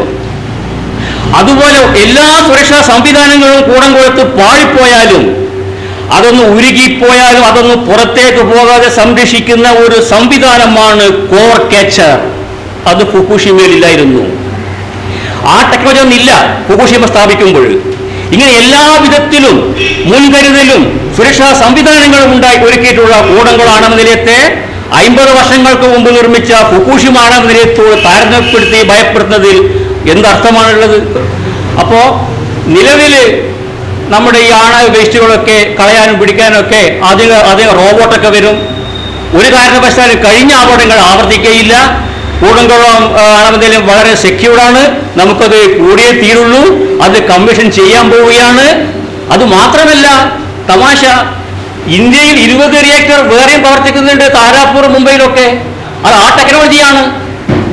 ഇതിന് മുമ്പത്തെ ടെക്നോളജി നിലനിർത്തിക്കൊണ്ട്, ആ ആണവ നിലയം നിലനിർത്തിക്കൊണ്ട് ഏറ്റവും ലേറ്റസ്റ്റ് ആയ കൂടംകുളം ഉപേക്ഷിച്ചവർ എന്താ യുക്തിയുള്ളത്? പിന്നെ ജനങ്ങൾ സുരക്ഷയെ പറ്റി പറയും. കൂടംകുളം എടുക്കാം.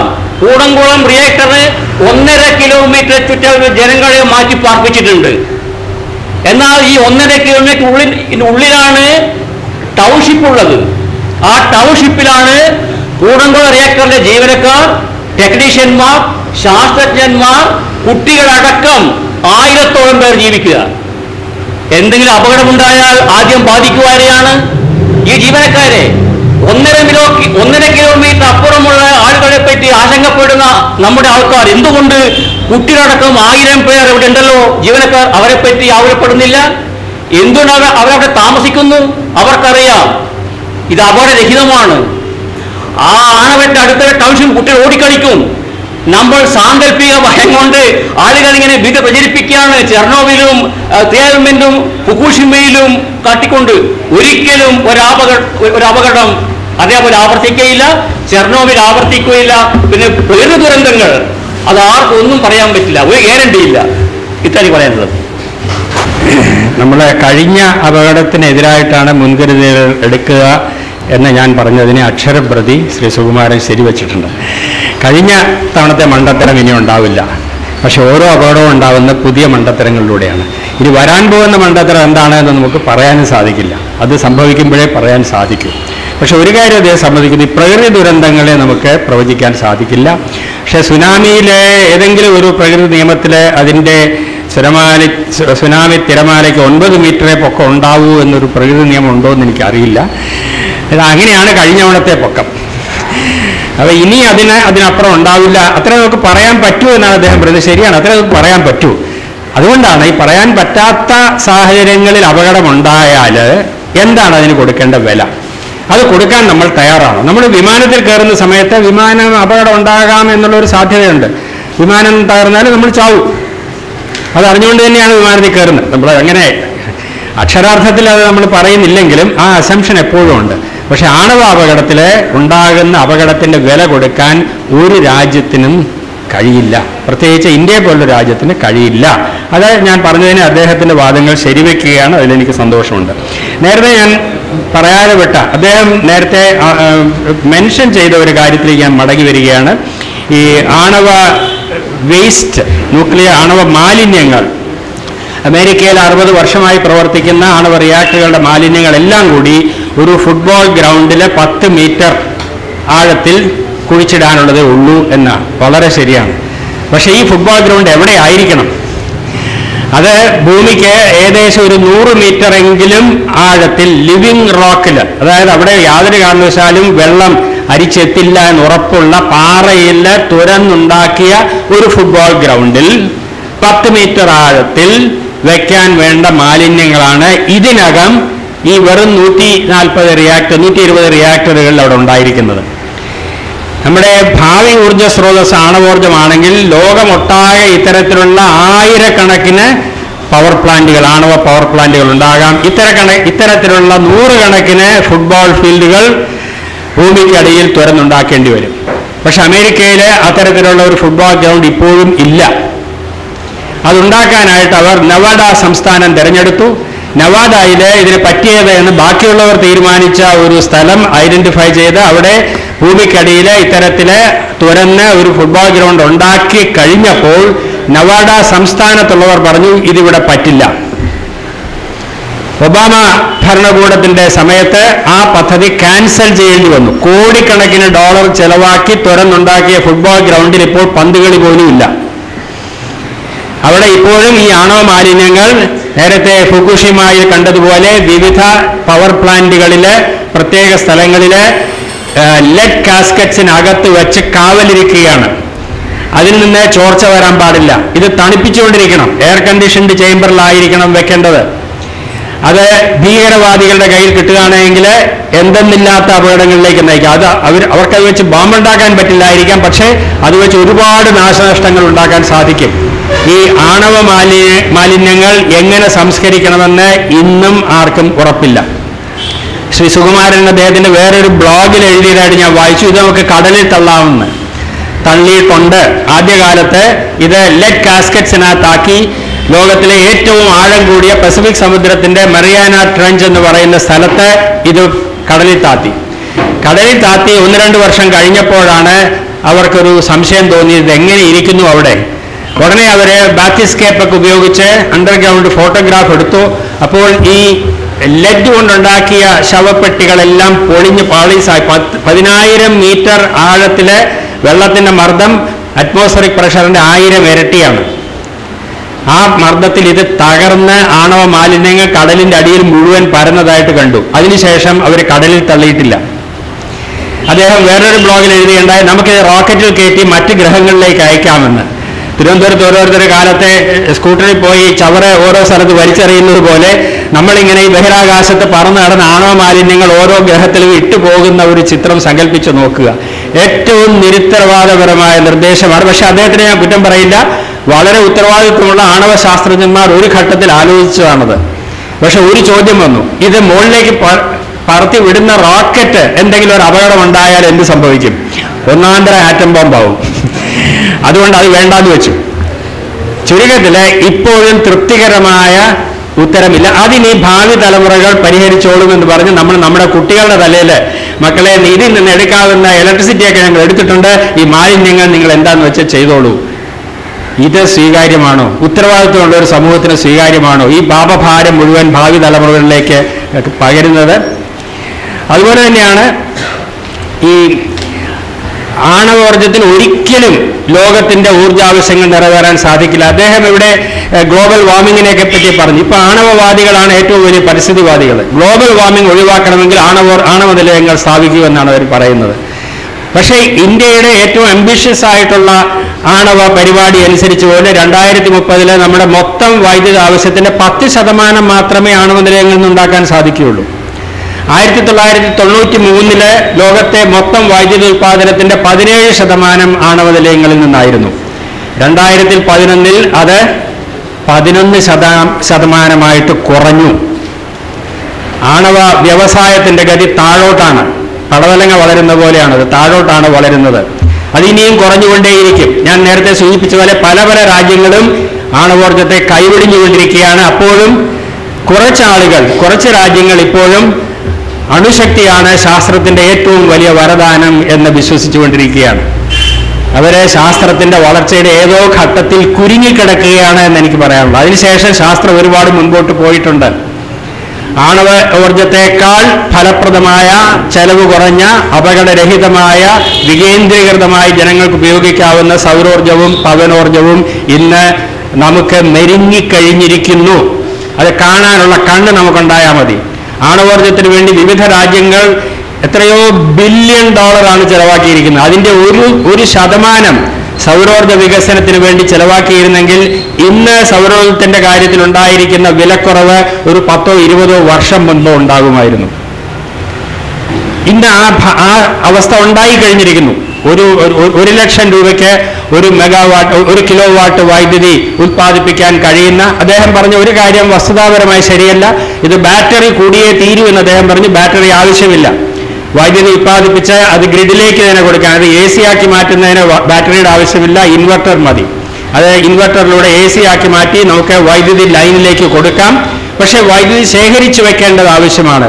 രാത്രിയിൽ നമുക്ക് വൈദ്യുതി കിട്ടണമെങ്കിൽ, സൗരോർജ്ജത്തെ ആശ്രയിക്കണമെങ്കിൽ ശേഖരിച്ചു വെക്കാനായിട്ട് ബാറ്ററികളല്ലാതെ മറ്റ് സാങ്കേതിക വിദ്യകൾ ലഭ്യമാണ്. തെളിയിക്കപ്പെട്ടിട്ടുള്ള സാങ്കേതിക വിദ്യയാണ് പംപ്ഡ് സ്റ്റോറേജ് എന്ന് പറയുന്നത്. ഞാൻ ഒരു ചെറിയ ഉദാഹരണം പറഞ്ഞത് അവസാനിപ്പിക്കാം. ഇനി എത്ര 3 മിനിറ്റോ? നമ്മുടെ ഇടുക്കി റിസർവായർ 60 ചതുരശ്ര കിലോമീറ്ററാണ് അതിൻ്റെ വിസ്തൃതി.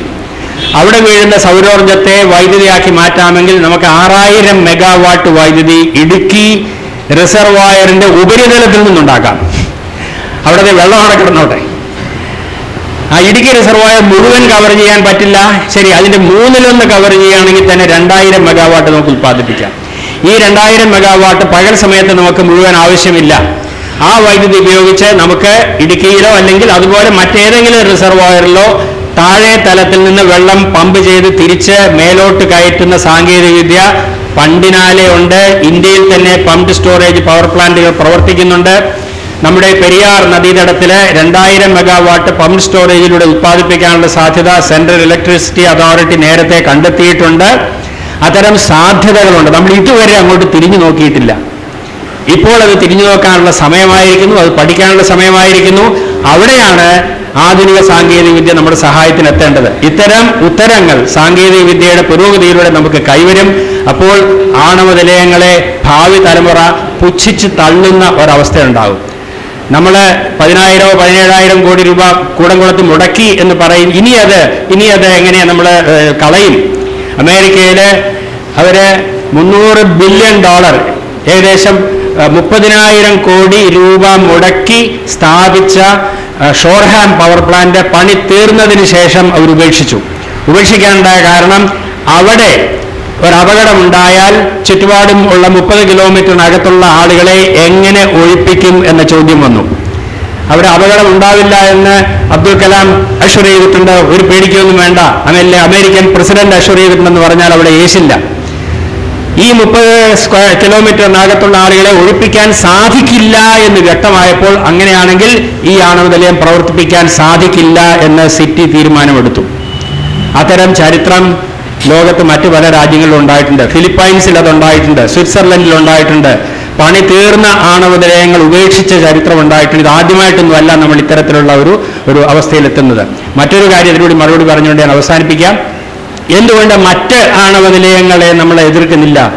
കൂടംകുളം ഒരു വഴിത്തിരിവാണ് എന്ന് നമ്മൾ വിചാരിക്കുന്നു. കൂടംകുളം ഉപേക്ഷിക്കാൻ ഇന്ത്യ ഗവൺമെന്റ് നിർബന്ധിതമാകുകയാണെങ്കിൽ ഇനി ഒരു ആണവ നിലയം പോലും ഇന്ത്യയിൽ പുതുതായിട്ടുണ്ടാവില്ല എന്ന് തന്നെയല്ല, ജർമ്മനിയും ജപ്പാനും ഒക്കെ ചെയ്തതുപോലെ നിലവിലുള്ള ആണവ നിലയങ്ങളെ സമയബന്ധിതമായി അടച്ചുപൂട്ടാനുള്ള തീരുമാനത്തിലേക്ക് ഇന്ത്യ ഗവൺമെന്റ് നീങ്ങാൻ നിർബന്ധിതമാകും. അതാണ് നമ്മുടെ ലക്ഷ്യം. അല്ലാതെ കൂടംകുളം എങ്ങനെയെങ്കിലും അടപ്പിക്കുക എന്നിട്ട് നമുക്ക് കിടന്നുറങ്ങാം എന്നുള്ളതല്ല. ഇന്ത്യൻ ആണവ പരിപാടി പുനഃപരിശോധനയ്ക്ക് വിധേയമാക്കണം. ആണവരഹിതമായ ഒരു ഊർജ്ജ ഭാവി നമുക്ക് സാധ്യമാണ്. അത് സാധിച്ചെടുക്കാനുള്ള സാങ്കേതിക വിദ്യ നമ്മുടെ എഞ്ചിനീയർമാർക്കുണ്ട്. അത് ഉപയോഗിക്കാനുള്ള മനസ്സ് നമുക്കുണ്ടായാൽ മതി. നന്ദി, നമസ്കാരം. പ്രസക്തമായ 3-4 ചോദ്യങ്ങളാണുള്ളത്. ഒരു ചോദ്യം, how will India handle loss if any such incidence happen?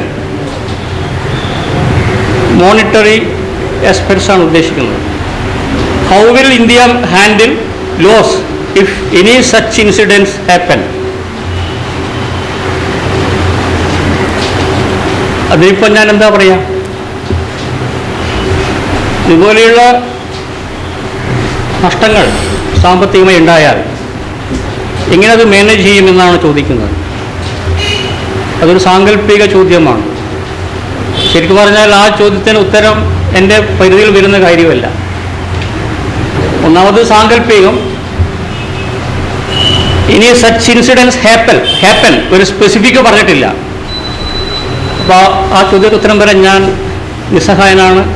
പൊതുകർത്താവ് ക്ഷമിക്കണം.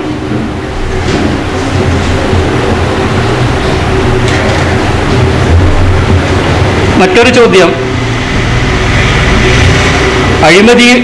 അഴിമതിയുടെയും കെടുകാര്യസ്ഥതയുടെയും പിടിപ്പുകേടിൻ്റെയും വിദേശ ബാങ്കുകളിലെ കള്ളപ്പണത്തിൻ്റെയും രാജ്യദ്രോഹത്തിൻ്റെയും ആൾരൂപങ്ങളായ പ്രധാനമന്ത്രിയും ധനകാര്യമന്ത്രിയും ഭരിക്കുന്ന രാജ്യത്ത് ആണവ നിലയങ്ങൾ അത്യന്തം അപകടകരമല്ലേ? ആണവ നിലയങ്ങളും ഇതിനും തമ്മിൽ എന്താ ബന്ധം? നാളെ വാജ്പേയി വന്നാലോ, അല്ലെങ്കിൽ പിന്നെ മമതാ ബാനർജി അമ്മ വന്നാലോ, പ്രകാശ് കാരാട്ട് വന്നാലോ അപകടങ്ങൾക്ക് പക്ഷഭേദമുണ്ടോ? അതിനറിയാവോ ഇവിടെ പിടിപ്പുകൾ ഭരിക്കുന്നത്? അപ്പോൾ ധനകാര്യമന്ത്രി അതൊക്കെ തിരഞ്ഞെടുക്കുന്നത് ജനങ്ങളാണ്. ജനങ്ങൾ ചെകുത്താനെ തിരഞ്ഞെടുത്താൽ ചെകുത്താൻ ഭരിക്കും. ജനങ്ങളൊരു മാലാഖയെ തിരഞ്ഞെടുത്താൽ മാലാഖ ഭരിക്കും. സ്വമേധയാകാരി ഇരിക്കുന്നതല്ലല്ലോ. അതും ആണവ നിലയങ്ങളും തമ്മിൽ ആണവ നിലയങ്ങളും അപകടം തമ്മിൽ എന്തു ബന്ധം? ചോദ്യകർത്താവ് ക്ഷമിക്കുക, ഉത്തരം ഞാൻ എന്ത് പറയാനാണ്? അതുകൊണ്ടാണ്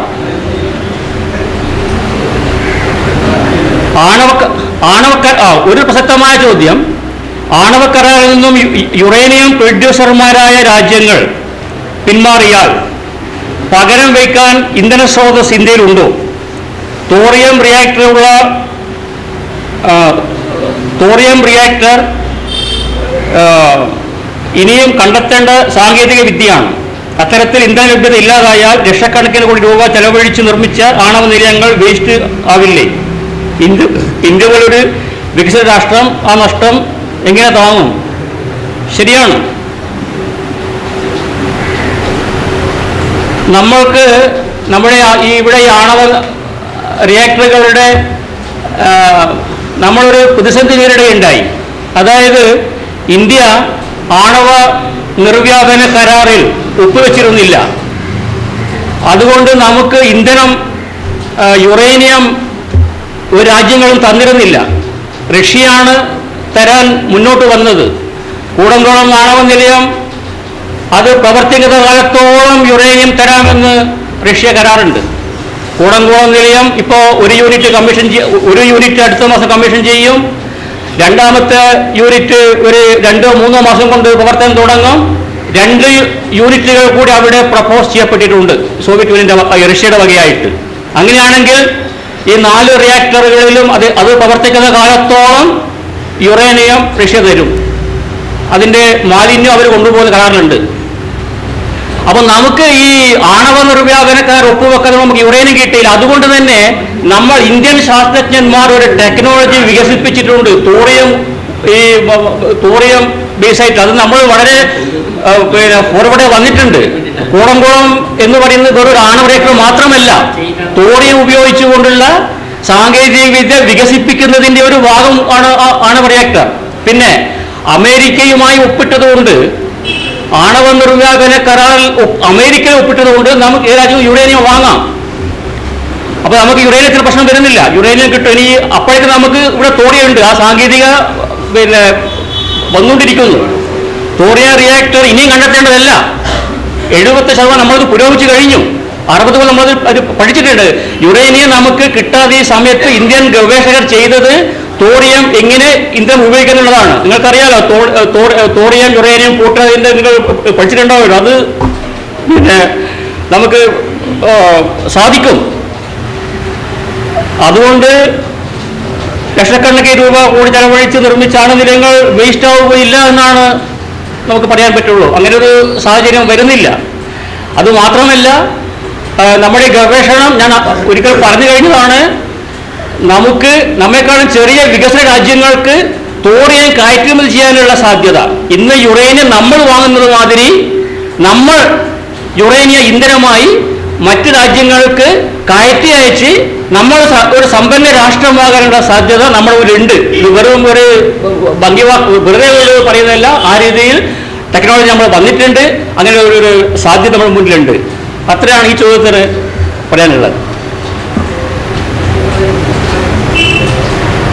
മറ്റൊരു ചോദ്യം, ഊർജ പ്രതിസന്ധിക്ക് പരിഹാരമായി ആണവ ഊർജത്തെ അവലംബിക്കുമ്പോൾ ദീർഘകാലത്തിൽ ഉപയോഗിക്കാവുന്ന യുറേനിയം ഭൂമിയിലുണ്ടോ, ലഭ്യമാണോ എന്ന് ആലോചിക്കണ്ടേ? ശരിയാണ്, നല്ല ചോദ്യമാണത്. എന്തായാലും കൽക്കരിയേക്കാളും യുറേനിയം ഉണ്ട്. നമ്മുടെ ഇന്ത്യയിലില്ല. പക്ഷേ അവിടെയും പറയുന്നത് തോറിയം തന്നെയാണ്. ഞാൻ പറഞ്ഞു തോറിയം വളരെ വളരെ എത്രയോ 1000 വർഷത്തേക്ക് ഉപയോഗിക്കേണ്ട തോറിയം നിലവിലുണ്ട്. വളരെ കുറച്ച് ഇന്ധനം ഉപയോഗിച്ച് വളരെ കൂടുതൽ ഊർജ്ജം ഉൽപ്പാദിപ്പിക്കുന്ന ഒരു വിദ്യയാണ് ആണവ റിയാക്ടർ. ഇപ്പോൾ കൂടംകുളത്ത് നിന്ന് ഉൽപ്പാദിപ്പിക്കാവുന്ന 1000 മെഗാവാട്ട് വൈദ്യുതി അത്രയും ഉൽപ്പാദിപ്പിക്കുകയാണെങ്കിൽ അവിടെ ആകെയുള്ള അത്ര സ്ഥലമേ ഉള്ളൂ. അത് മറ്റു മാർഗമാണെങ്കിൽ അണക്കെട്ടാണെങ്കിലും കാറ്റാടി ആണെങ്കിലും സൗരോർജ്ജമാണെങ്കിലും ഒരുപാട് അധ്വാനം വേണം. അപ്പം ഏറ്റവും കുറഞ്ഞ ഇന്ധനം ഉപയോഗിക്കേണ്ട ഒരു സാങ്കേതിക വിദ്യയാണ് റിയാക്ടർ വിദ്യ. അപ്പം ഇന്ധനത്തിൻ്റെ ക്ഷാമം വരുന്നില്ല. പിന്നെ അതാണ് അതിൽ പറയാനുള്ളത്. മറ്റൊരു ചോദ്യം, നമ്മുടെ രാജ്യത്തിൻ്റെ വൈദ്യുത ഊർജ്ജ ഉപയോഗത്തിൻ്റെ നല്ലൊരു പങ്കും ഇപ്പോൾ കൽക്കരി ഉപയോഗിച്ചാണ് നിർവഹിക്കുന്നത്. ഇത്രയും ഇനി ഒരു 40 വർഷമെങ്കിലും ഇത് തുടരും എന്നും താങ്കൾ അഭിപ്രായപ്പെട്ടു. അടുത്ത 40 വർഷങ്ങൾ കൊണ്ട് ശാസ്ത്രം ഏറെ പുരോഗമിക്കും എന്ന പ്രതീക്ഷയിൽ ആണവ മാലിന്യ പ്രശ്നങ്ങളില്ലാതെ ഫ്യൂഷൻ റിയാക്ടറുകൾക്കായി നമുക്ക് കാത്തിരുന്നുകൂടെ? നമ്മുടെ മുന്നിൽ ഇപ്പം ഒരു ടെക്നോളജി ഉണ്ട്, ഫിഷൻ ടെക്നോളജി എന്ന് പറഞ്ഞാൽ ഘനം കൂടിയ അണുക്കൾ വിഘടിപ്പിക്കുക, അതിന് മറ്റൊരു ന്യൂട്രോണിനെ ആ രീതിയിലാണ് ഫിഷൻ നടക്കുന്നത്. ഫ്യൂഷൻ എന്നതുകൊണ്ട് ഒരുപക്ഷെ ചോദ്യകർത്താവ് ഉദ്ദേശിച്ചത് ഹൈഡ്രജൻ സംയോജിപ്പിച്ചുകൊണ്ട് വൈദ്യുതി ഉണ്ടാക്കാമെന്നും. ശരിയാണ്, ആ സാധ്യതയുണ്ട്. ഇപ്പൊ നമുക്കറിയാമല്ലോ, നമ്മുടെ സൂര്യൻ തന്നെ ഒരു വലിയ ഹൈഡ്രജൻ ബോംബാണ്. സൂര്യനിൽ സംഭവിക്കുന്നത് എന്താണ്? സൂര്യനിൽ സംഭവിക്കുന്നത് ഹൈഡ്രജൻ ആറ്റങ്ങൾ സംയോജിച്ച് ഹീലിയം അണുവാകുന്ന പ്രക്രിയ. സൂര്യൻ എന്ന് പറയുന്നത് ഒരു വലിയ വാതക കൂമ്പാരമാണ്. അതിൽ ഓരോ സെക്കൻഡിലും ഹൈഡ്രജൻ സംയോജിച്ച് ഹീലിയമായി മാറുകയും ആ ഫിഷന്റെ അണുസംയോജനത്തിന്റെ ഭാഗമായി ഉണ്ടാകുന്ന വികിരണമാണ് ഭൂമിയിലേക്ക് പ്രകാശമായും ഊർജ്ജമായും വരുന്നത്. ഒരുപക്ഷെ ഫിഷൻ അണുസംയോജനത്തിലൂടെ വൈദ്യുതി ഉൽപ്പാദിക ടെക്നോളജി വരുമായിരിക്കും. അത് ഇന്ന് ഒരു വളരെ വളരെ വിദൂരമായ ഒരു സാധ്യതയാണ്. നമ്മൾ തൊട്ട് മുമ്പിൽ ഫ്യൂഷൻ റിയാക്ടർ നിലനിൽക്കെ അതടുത്ത് തന്നെ കമ്മീഷൻ ചെയ്യാനിരിക്കെ ഇതൊക്കെ നിർത്തിവെച്ച് നമുക്ക് ഫിഷൻ റിയാക്ടർ ഗവേഷണം തിരിച്ചുവിട്ടാൽ അത്രയും കാലം നമുക്ക് വൈദ്യുതി ഇല്ലാതെ, ഞാൻ പറഞ്ഞല്ലോ തമിഴ്നാട്ടിൽ കർഷകർക്ക് വൈദ്യുതി ഇല്ലാതെ കൃഷി നടത്താൻ പറ്റുന്നില്ല, ഒരുപാട് പ്രശ്നങ്ങൾ. അത് ആ ഫിഷൻ അണു സംയോജനത്തിലൂടെ വൈദ്യുതി റിയാക്ടർ ആ സാങ്കേതിക വികസിപ്പിക്കുക, ഗവേഷണം നടത്തുക എന്നുള്ളത് വളരെ വളരെ വിദൂരമായ സാങ്കല്പികമായ ഒരു ഭാവനയാണ്. അത് നമുക്ക് കാത്തിരിക്കാൻ ഇപ്പോൾ തൊട്ടുമുണ്ടല്ലോ. അതാണ് അതിന് പറയാനുള്ളത്. അങ്ങനെ ഒരു ചിന്ത പോലും വന്നിട്ടില്ല, വരുമായിരിക്കും ഭാവിയിൽ. ഇപ്പൊ നമ്മൾ പെട്രോളിന്റെ ക്ഷാമം, ഡീസൽ, ഇതൊന്നും പ്രകൃതിയിൽ എല്ലാ കാലത്തും കിട്ടുകയില്ല. അതിനൊരു പരിധിയുണ്ട്. ഒരുപക്ഷെ നാളെ പച്ചവെള്ളത്തിൽ നിന്ന് കാർ ഓടിക്കാൻ പറ്റുന്ന ഈ പറഞ്ഞ ഫിഷൻ അതൊക്കെ വന്നേക്കാം, ഭാവനകൾ. അങ്ങനെ വരട്ടെ, നമുക്ക് കാത്തിരിക്കാം. ഒരു ചോദ്യം, കൂടംകുളം ഉൾപ്പെടുന്ന മേഖല ഫോൾട്സ് ഭ്രംശനങ്ങൾ ഒന്നുള്ളതാണ്. ഓക്കെ. ഇപ്പോൾ ആ ഭ്രംശമേഖലകൾ ആക്റ്റീവ് അല്ല എന്നതിൽ പോലും 6 മുകളിൽ റിക്ടർ സ്കെയിലിൽ രേഖപ്പെടുത്തിയ ഭൂകമ്പങ്ങൾ ധാരാളമായി ഉണ്ടായിട്ടുള്ളതായി ജിയോളജിക്കൽ സർവേ ഓഫ് ഇന്ത്യ പഠനത്തിൽ തെളിഞ്ഞിട്ടുണ്ട്. ആയതിനാൽ ആ മേഖല സേഫായിരിക്കും അല്ലേ? ആണെന്ന് എന്ത് ഉറപ്പുണ്ട്? ഇപ്പം നമ്മൾ ഒരു ആണവ നിലയം സ്ഥാപിക്കുമ്പോൾ പെട്ടെന്ന് അവിടെ കൊണ്ടുപോയി സ്ഥാപിക്കലല്ല. ആണവ റിയാക്ടർ സ്ഥാപിക്കുന്നതിന് സ്ഥലം തിരഞ്ഞെടുക്കുന്നത് ഒരുപാട് പ്രോസസ്സിങ്ങിലൂടെയാണ്, ഒരുപാട് പരിശോധന നടത്തിയിട്ടാണ്. അതൊക്കെ പരിശോധന നടത്തിയിട്ടാണ് കൂടംകുളത്ത് അത് സ്ഥാപിച്ചു. അവിടെ പോയി സ്ഥാപിക്കേണ്ട ആവശ്യമില്ലല്ലോ. വെറുതെ നമ്മളൊരു ബിൽഡിംഗ് സ്ഥാപിക്കുന്ന പോലെയല്ല. അപ്പോൾ ഞാൻ നേരത്തെ മുമ്പേ പറഞ്ഞു കഴിഞ്ഞു, ഒരു കാരണവശാലും അത് ആ ഭൂകമ്പ മേഖലയിലല്ല, സുനാമിക്ക് ഫോർട്ടിലൊക്കെ പറഞ്ഞിട്ടുണ്ട്. അപ്പോൾ നമ്മൾ എന്തിനാണ് അവിടെ അങ്ങനെ ആരോപിക്കുന്നത്? നമ്മളായിട്ട് ബോംബും സുനാമിയൊക്കെ വരുകയായിരുന്നു. എന്തിനാണ് എന്നെ ഒരു ദോഷത്തിലേക്കായി കാണുന്നത്? അതിനൊക്കെ ബന്ധപ്പെട്ട ഉദ്യോഗസ്ഥന്മാർ, ശാസ്ത്രജ്ഞന്മാർ എല്ലാ പരിശോധന നടത്തിയിട്ടാണ് ആ സ്ഥലം തിരഞ്ഞെടുത്തത്. അത്ര ആൾക്കാർ എനിക്ക് പറയാനുള്ളൂ. 1000 ചതുരശ്ര കിലോമീറ്റർ ആണ് ചെർണോബിൽ കാരണം ഒഴിച്ചിട്ട പ്രദേശം. ജനസാന്ദ്രത കുറഞ്ഞ USSR പോലെ ഒരു രാജ്യത്തിന് അത് 2000 കൊല്ലം ഉപയോഗശൂന്യമാവുന്ന പോലെ അല്ല ഭാരതം. ജനസാന്ദ്രതയുള്ള രാജ്യം. ആ പ്രശ്നത്തെ എങ്ങനെ ലഘൂകരിക്കാൻ കഴിയും ശ്രീ സുകുമാരൻ സാർ?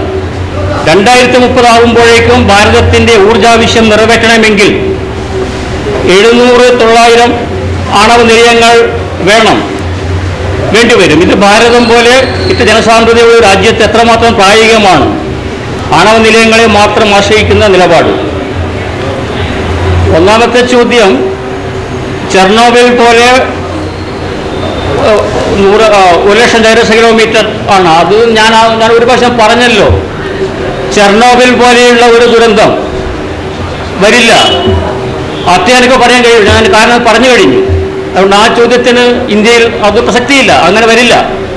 പിന്നെ രണ്ടാമത്തെ ചോദ്യം, 2030 ആകുമ്പോഴേക്കും 700-900 ആണവ നിലയങ്ങൾ. ഇതാര് പറഞ്ഞു?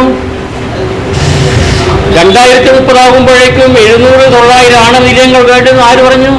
അയ്യോ, അത്രയൊന്നും വേണ്ട. നമ്മളിപ്പോൾ 7 നിലയങ്ങൾ പ്രപ്പോസ് ചെയ്തിട്ടുണ്ട്. അതൊക്കെ വളരെ അങ്ങനെയൊന്നുമില്ല. അതെല്ലാം ഇല്ലാതെ കണക്ക്. നിങ്ങൾ 900 പറഞ്ഞാൽ എങ്ങനെയാണ്? 2030 ആകുമ്പോഴേക്കും നമ്മൾ ഏകദേശം ഇത്ര മെഗാവാട്ട് വൈദ്യുതി ഉൽപ്പാദിപ്പിക്കാൻ ഒരു ടാർഗറ്റ് ഉണ്ട്. അങ്ങനെ ഒരു നമ്മൾ പ്ലാനിലൊക്കെ പോകുന്നത്. പിന്നെ മറ്റൊന്ന്, ആണവ നിലയങ്ങളെ മാത്രം ആശ്രയിക്കുന്നത്. അതാണ് ചോദ്യം. ആണവ നിലയങ്ങൾ മാത്രം വേണമെന്ന് ആര് പറഞ്ഞു? നമുക്ക് എല്ലാ തരത്തിലും വേണം. ഒഴിവാക്കേണ്ടത് കൽക്കരി നിലയങ്ങൾ മാത്രമാണ്. അത് 66% നമ്മൾ ഉപയോഗിക്കുന്നത്. എത്ര കൽക്കരി വേണം? കൽക്കരിയില്ല. അപ്പോൾ നമുക്ക് സൗരോർജം കൊണ്ടും പവനോർജം കൊണ്ടും ജലവൈദ്യുതി ഒക്കെ നിൽക്കട്ടെ. RBG മാസ്റ്റർ ഒരു കാര്യം പറഞ്ഞില്ല. അദ്ദേഹം അത് മനഃപൂർവ്വം വിട്ടതാണെന്നറിയില്ല. പരിഷത്തിന്റെ ലഘുലേഖയിൽ സൗരോർജം ശേഖരിക്കാനുള്ള ടെക്നോളജി ഇന്ന് ലഭ്യമല്ല എന്ന് പറഞ്ഞിട്ടുണ്ട്. അപ്പോൾ എന്തു ചെയ്യും? അത് കാത്തിരിക്കണം എന്നാണ് പറയുന്നത്. പരിഷത്തിന്റെ ഒരു മാർഗം കൊണ്ട് വെക്കുന്നില്ല. അതുവരെ എന്തു ചെയ്യും? കൽക്കരി ഉപയോഗിക്കണമെന്ന്. പരിഷത്തിന്റെ ലഘുലേഖ പറയുന്നു സൗരോർജം. ഇപ്പൊ നമ്മൾക്കറിയാലോ, നമ്മൾ ഈ ടർബൈൻ കറക്കി കറണ്ട് ഉണ്ടാക്കി അത് ഗ്രിഡിലേക്ക് വിട്ട് ശേഖരിച്ച് അങ്ങനെയാണ് അത്ഭുതമായി കിട്ടുന്നത്.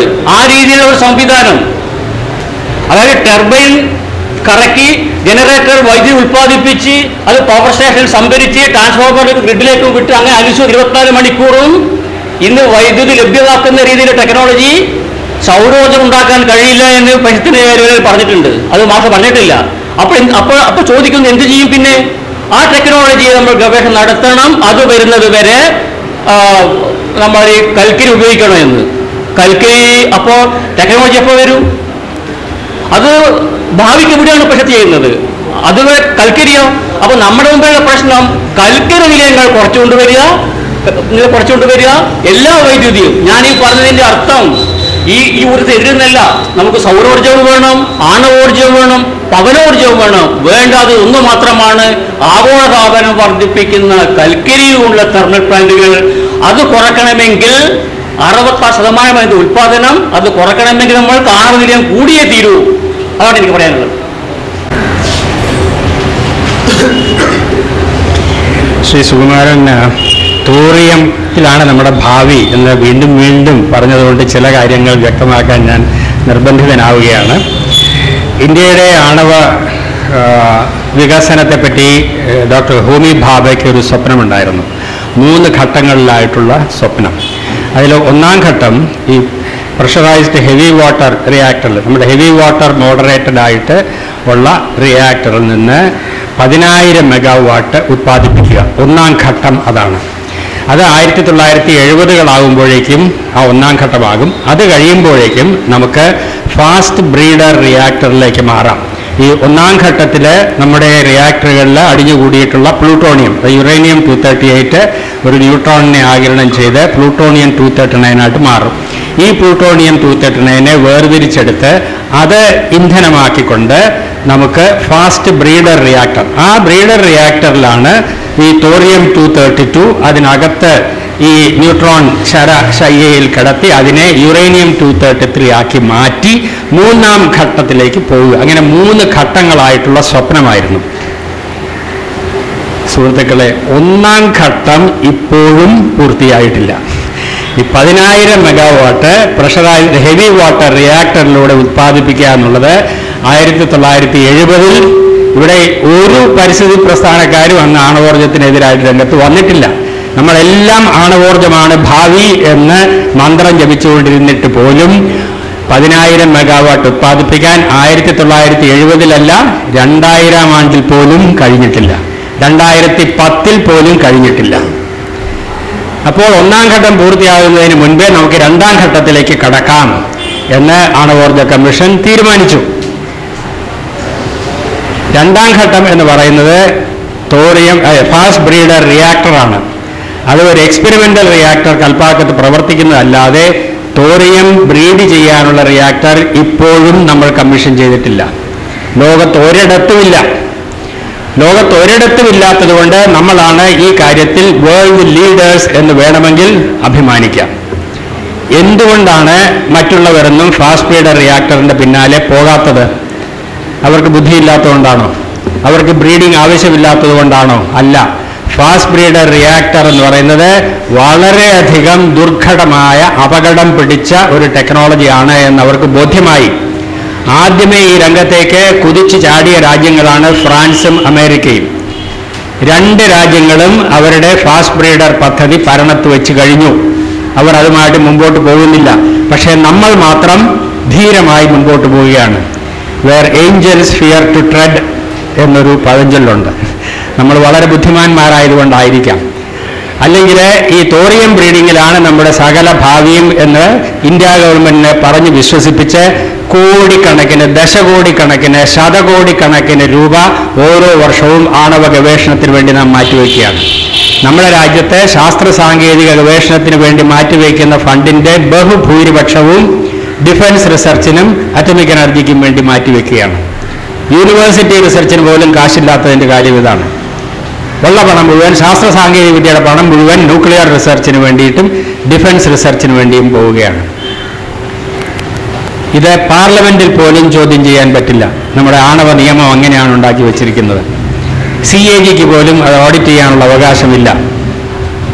അക്കൗണ്ടബിലിറ്റി ഇല്ലാത്ത ഒരു പ്രസ്ഥാനമാണ് ഇത്. അവസാനം ഇന്ത്യ ഗവൺമെന്റിന് പോലും ഇതിൽ വിശ്വാസം നശിച്ചതുകൊണ്ടാണ് ഇപ്പോൾ ഭാഭയുടെ സ്വപ്നമൊക്കെ മാറ്റിവെച്ചിട്ട് ആണവ റിയാക്ടറുകൾ വൻതോതിൽ ഇറക്കുമതി ചെയ്യാൻ തീരുമാനിച്ചിരിക്കുന്നത്. അതിൻ്റെ 1-ാമത്തെ ഘട്ടമായിരുന്നു റഷ്യൻ റിയാക്ടർ ഇറക്കുമതി ചെയ്യാൻ തീരുമാനിച്ചത്. വേറൊന്നും കൊണ്ടല്ല, വേറെ ആരും നമുക്ക് റിയാക്ടർ തരില്ല എന്നതുകൊണ്ടാണ്. നമ്മൾ ന്യൂക്ലിയർ നോൺ പ്രോലിഫറേഷൻ ട്രീറ്റിയിൽ ഒപ്പിടാത്തിടത്തോളം കാലം അമേരിക്കയും യൂറോപ്പും നമുക്ക് ഒരു റിയാക്ടറും വിൽക്കില്ല എന്നതുകൊണ്ടാണ് റഷ്യ തരാമെന്ന് സമ്മതിച്ചത്. ചെർണോബിൽ അപകടത്തിന് ശേഷം കിഴക്കൻ യൂറോപ്യൻ രാജ്യങ്ങൾ പോലും റഷ്യൻ റിയാക്ടറുകൾ അടച്ചുപൂട്ടിക്കൊണ്ടിരുന്നപ്പോഴാണ് നമ്മൾ റഷ്യൻ റിയാക്ടർ വാങ്ങാൻ തീരുമാനിക്കുന്നത്. റഷ്യയുടെ കരാറിനൊക്കെ എന്ത് വിലയുണ്ട്? കായംകുളത്ത് തെർമൽ പവർ സ്റ്റേഷൻ നമുക്ക് തരാമെന്ന് റഷ്യ കരാർ ഒപ്പുവെച്ചിരുന്നതാണ്. സോവിയറ്റ് യൂണിയൻ തകർന്നതിന് ശേഷം അവർ അതിൽ നിന്ന് കണ്ണും പൂട്ടി പിന്നോട്ട് പോയി. അതിന് പകരം വേണമെങ്കിൽ ന്യൂക്ലിയർ റിയാക്ടർ തരാമെന്ന് പറഞ്ഞു. നമ്മളത് വാങ്ങി. വേറെ ആരും തരില്ല എന്നതുകൊണ്ട്.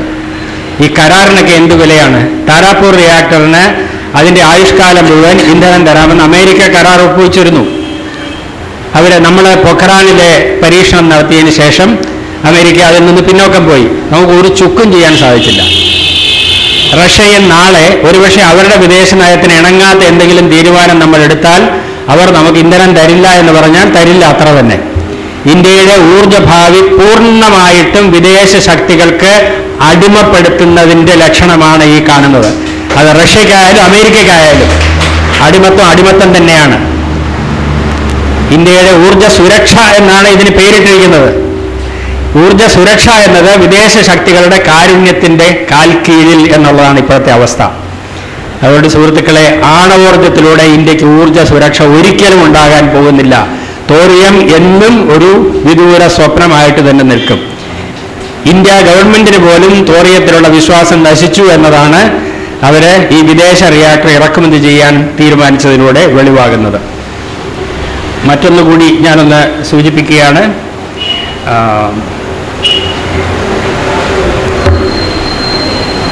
ഈ ചെർണോബിൽ അപകടം ഇനി ഉണ്ടാവില്ല, റിയാക്ടറുകൾ പൊട്ടിത്തെറിക്കില്ല, നമുക്ക് സ്റ്റീലും കോൺക്രീറ്റും ചേർന്ന കൂരയുണ്ട് എന്നാണ് ശ്രീ സുകുമാരൻ വിശ്വസിക്കുന്നത്. അദ്ദേഹത്തിൻ്റെ വിശ്വാസം അദ്ദേഹത്തെ രക്ഷിക്കട്ടെ എന്ന് എനിക്ക് പറയാൻ പറ്റുള്ളൂ. എന്തെന്നാൽ ഈ സ്റ്റീലും കോൺക്രീറ്റും ചേർത്ത കൂരയാണ് കെയ്ഗയിൽ തകർന്നു വീണത്. അത് റിയാക്ടർ പൊട്ടിത്തെറിച്ചിടുന്നില്ല, അതിനു മുമ്പ് തന്നെ തകർന്നു വീടും. നേരത്തെ പറഞ്ഞ അഴിമതിയും കോൺട്രാക്ടർമാരുടെ കള്ളത്തരവും എന്താ ഇതിന് പിന്നിലുള്ളത് എന്നറിയില്ല. അത്തരം അപകടങ്ങൾ ഉണ്ടാകാം. അത് ഉണ്ടാവില്ല, ഞാൻ എന്താ പറയേണ്ടത് എന്ന് ചോദിച്ചാൽ, അത്തരം അപകടങ്ങൾ ഉണ്ടാകുമെങ്കിൽ അതിന് കൊടുക്കേണ്ട വില എന്താണ്? അതാണ് ആ ചോദ്യം. അപകടം ഉണ്ടാകും എന്ന് വിചാരിക്കുക, അതിന് കൊടുക്കേണ്ട വില കൊടുക്കാൻ നാം തയ്യാറാണോ? അത് സാങ്കല്പിക ചോദ്യമാണ് എന്ന് പറഞ്ഞാൽ എല്ലാ അപകടങ്ങളും സാങ്കല്പികമാണ്, അല്ലാതെ പ്ലാൻഡ് അപകടം ഒരിടത്തും ഉണ്ടാവില്ല. സാങ്കല്പിക ചോദ്യങ്ങൾക്കുള്ള ഉത്തരം ജനങ്ങളുടെ മുൻപിൽ വയ്ക്കേണ്ടതുണ്ട്. എനിക്ക് സദസ്സിൽ നിന്ന് വന്ന ചോദ്യം, 1 മണിക്കൂർ പവർ കട്ട് സഹിച്ചുകൊണ്ടിരിക്കുന്ന ഒരു ജനതയുടെ മുന്നിൽ നിന്ന് പുതിയ ആണവ നിലയങ്ങളും അണക്കെട്ടുകളും വേണ്ടെന്ന് പറയുന്നവർ, അതിവേഗം വളർന്നുകൊണ്ടിരിക്കുന്ന ഒരു രാജ്യത്തിൻ്റെ ഊർജ്ജ ആവശ്യങ്ങൾ കേവലം സൗരോർജ്ജം കൊണ്ട്, എനിക്ക് ആ പ്രയോഗം വളരെ ഇഷ്ടമായി, പരിഹരിക്കാമെന്ന് പറയുമ്പോൾ അത് കൂടുതൽ വസ്തുനിഷ്ഠമായ തെളിവുകളോടെ അവതരിപ്പിക്കണം. ഇനി കൂടുതൽ എന്ത് തെളിവാണ് വേണ്ടത്? ജർമ്മനിക്ക് 30,000 മെഗാവാട്ട്, അല്ലെങ്കിൽ ജർമ്മനിയിൽ പോയിട്ടുണ്ടെങ്കിൽ അറിയാം, അവിടെ വേനൽക്കാലത്ത് പോലും നമ്മളുടെ ഇവിടെ കാണുന്നത് പോലെയുള്ള ശക്തിയുള്ള സൂര്യപ്രകാശം ഉണ്ടാകാത്ത രാജ്യമാണ്.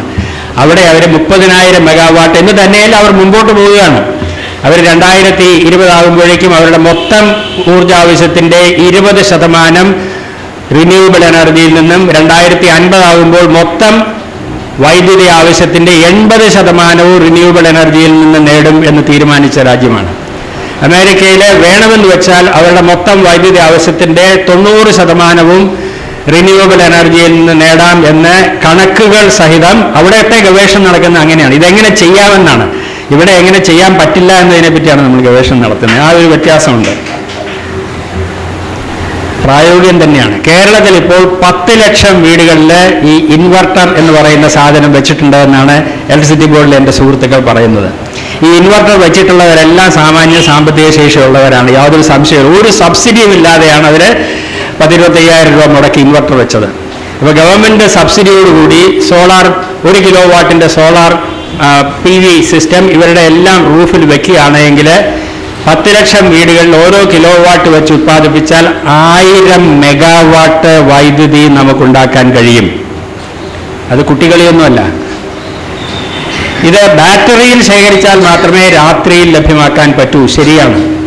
പക്ഷേ ഇത് പകൽ സമയത്ത് നമ്മൾ ഗ്രിഡിലേക്ക് കൊടുക്കുകയാണെങ്കിൽ പകൽ സമയത്തുള്ള കൺവെൻഷണൽ വൈദ്യുതി ഉപയോഗം അത്രയും കുറയ്ക്കാം. നമ്മുടെ റിസർവോയറുകളിലെ വെള്ളം അവിടെ കിടക്കും.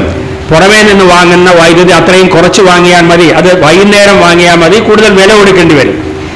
ഈ ബാറ്ററിയിൽ ശേഖരിച്ച് വെക്കുക എന്നത് തീർച്ചയായിട്ടും ഒരു പരിമിതിയാണ്. മറ്റൊരു സുഹൃത്തോടെ സൂചിപ്പിച്ചിട്ടുണ്ട്, അത് എൻവയൺമെന്റ് ഫ്രണ്ട്ലി അല്ല. പക്ഷേ ശാശ്വതമായ പരിഹാരം ഞാൻ നേരത്തെ സൂചിപ്പിച്ചതുപോലെ പംപ്ഡ് സ്റ്റോറേജ് അല്ലെങ്കിൽ ഹൈഡ്രജൻ ജനറേഷൻ ആൻഡ് സ്റ്റോറേജ്.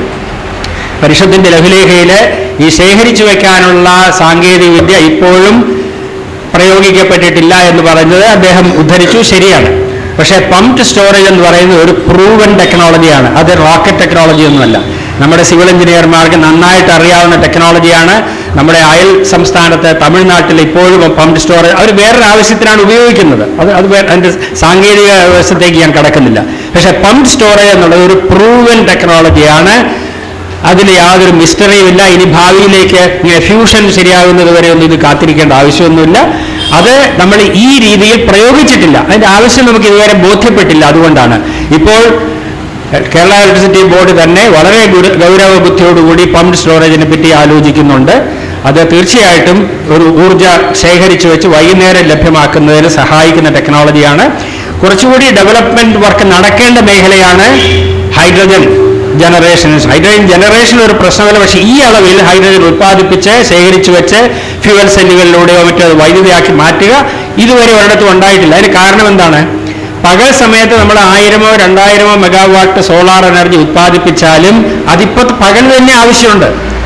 അപ്പോൾ നമ്മൾ പമ്പ് സ്റ്റോറേജിലൂടെ വൈകുന്നേരം ലഭ്യമാക്കേണ്ടതില്ല.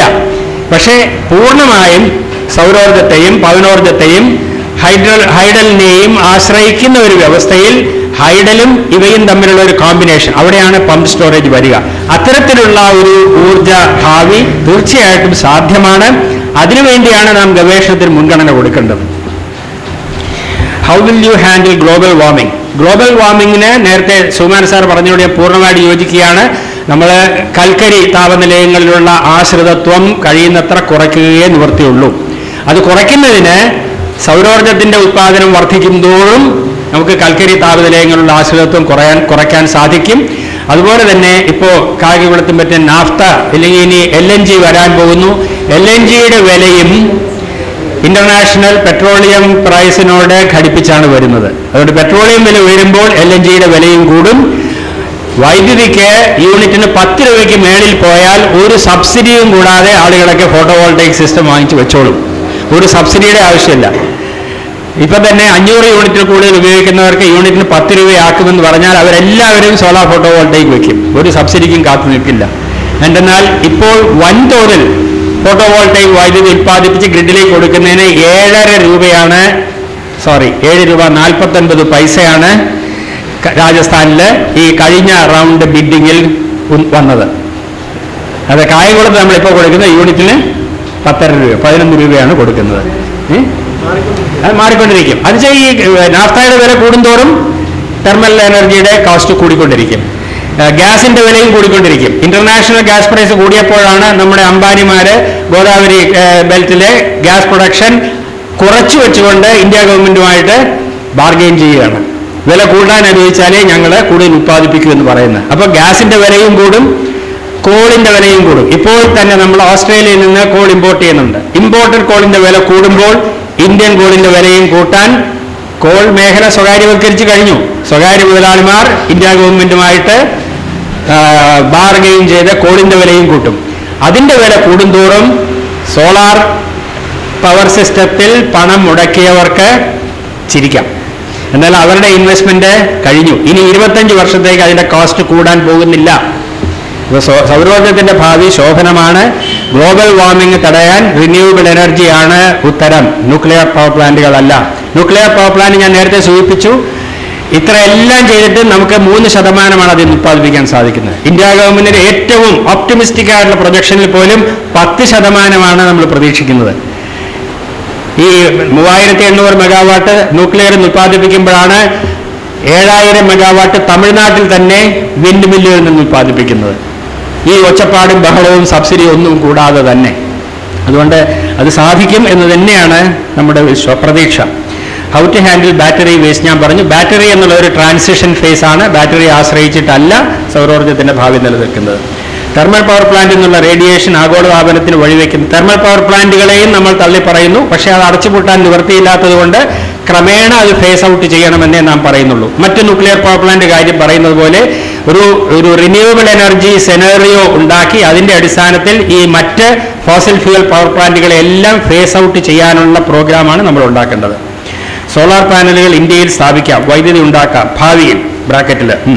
പക്ഷേ നിലവിലുള്ള വൈദ്യുതി പ്രതിസന്ധികളുടെ പരിഹാരം എന്താണ്? ഇപ്പോഴൊരു ന്യൂക്ലിയർ പവർ പ്ലാന്റ് കേരളത്തിൽ സ്ഥാപിക്കാൻ തീരുമാനിച്ചാൽ പോലും ഇവിടെ ഒരു പ്രകൃതി സംഘടനയും എതിർത്തില്ലെങ്കിൽ പോലും മിനിമം 10 വർഷം കഴിഞ്ഞാലേ അതിന് വൈദ്യുതി കിട്ടും. പക്ഷേ കേരളത്തിൽ ഞാൻ പറഞ്ഞ പോലെ ഈ 10 ലക്ഷം വീടുകളിൽ സോളാർ പാനലുകൾ സ്ഥാപിക്കാൻ വേണമെന്ന് വെച്ചാൽ 1 വർഷം കൊണ്ട് സാധിക്കും.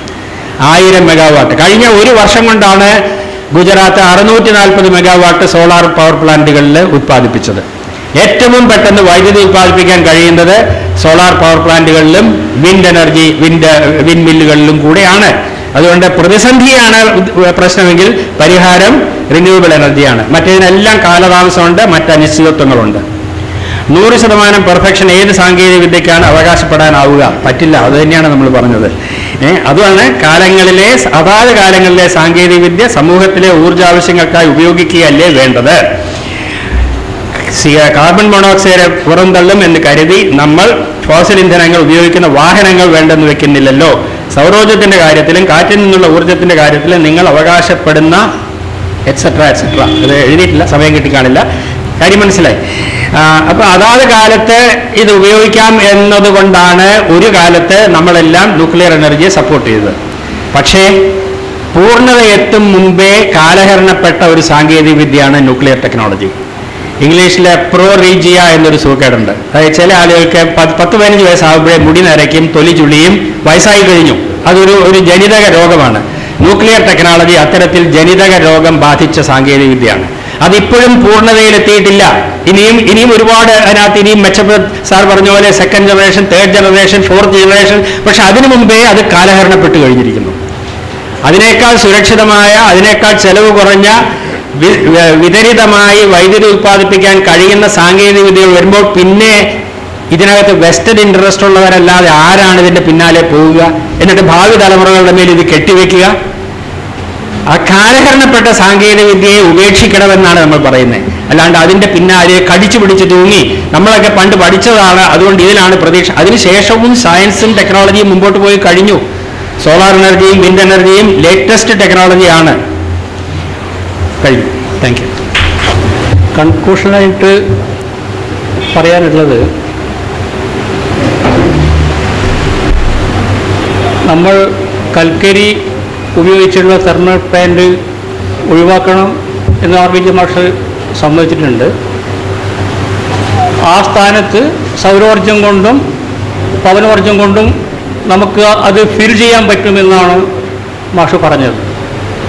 പക്ഷേ ഞാൻ പറഞ്ഞത് വീണ്ടും ആവർത്തിക്കുകയാണ്. അപ്പോൾ മാഷ് ഒരു പമ്പ്ഡ് സിസ്റ്റമൊക്കെ പറഞ്ഞിട്ടുണ്ട്. അതൊന്നും നമ്മുടെ നാട്ടിൽ നിലവിൽ വന്നിട്ടില്ല, വരാൻ പോകുന്നേ ഉള്ളൂ.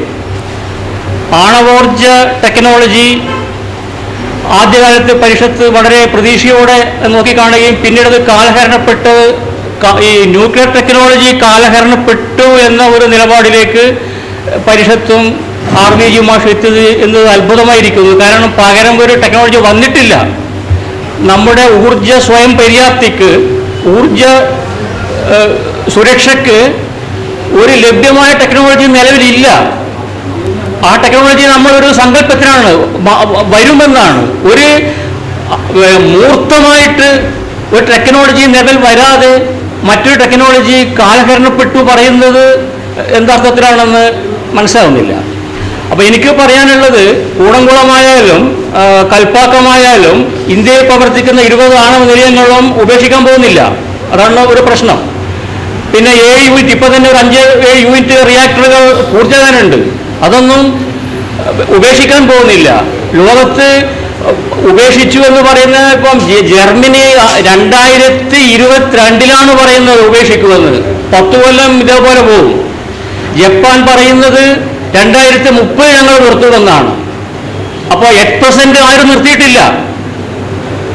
ജർമ്മനിക്ക് 2022 ആകുമ്പോഴേക്കും അവിടെ യുറേനിയം തീർന്നു പോകും. പിന്നെ അവർക്ക് ഇറക്കുമതി ചെയ്യണം.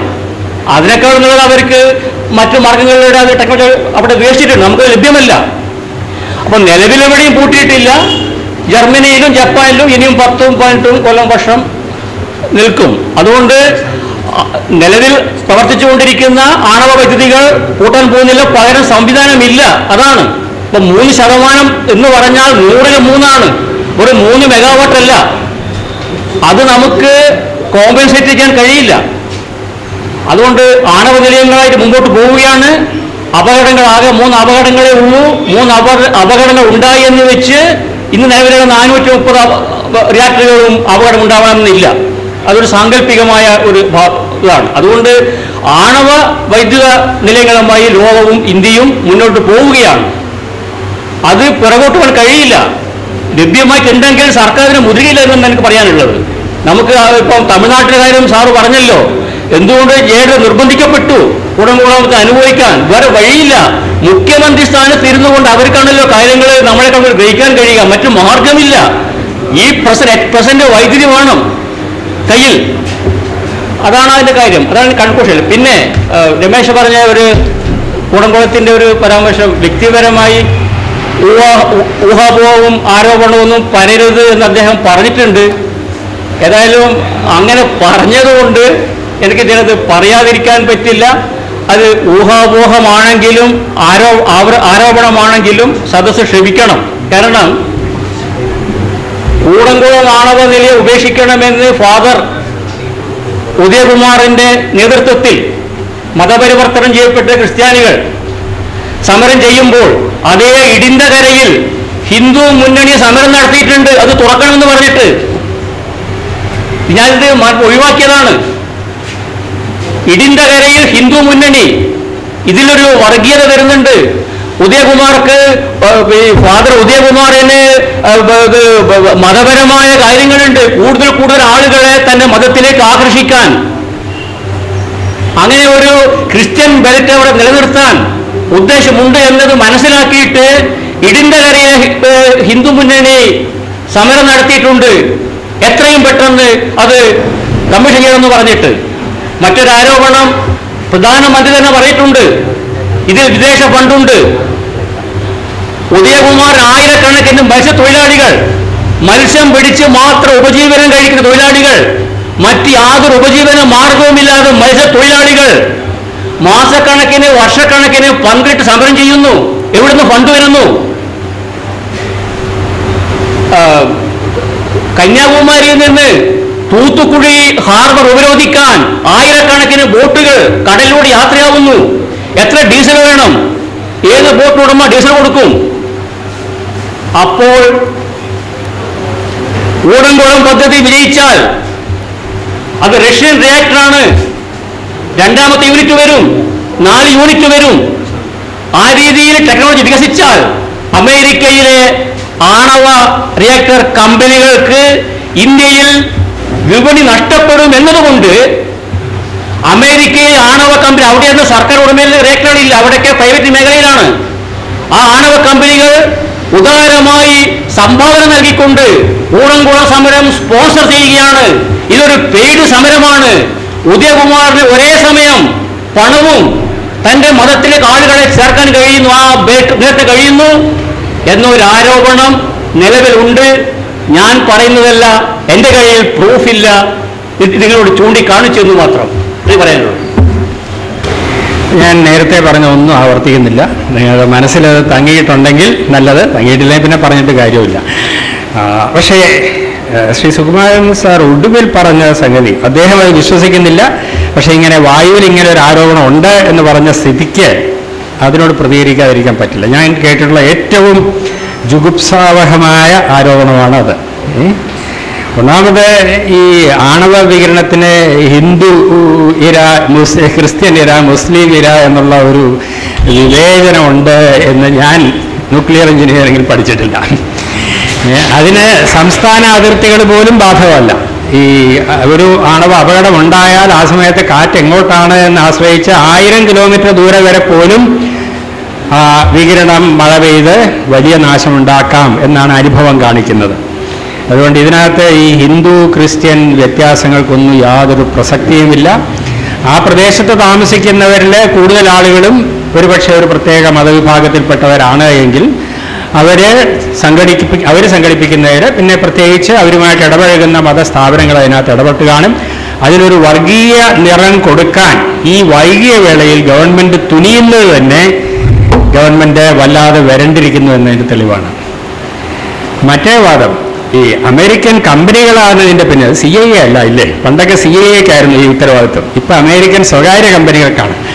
അതിലൊരു ലോജിക്ക് പോലും ഇല്ല.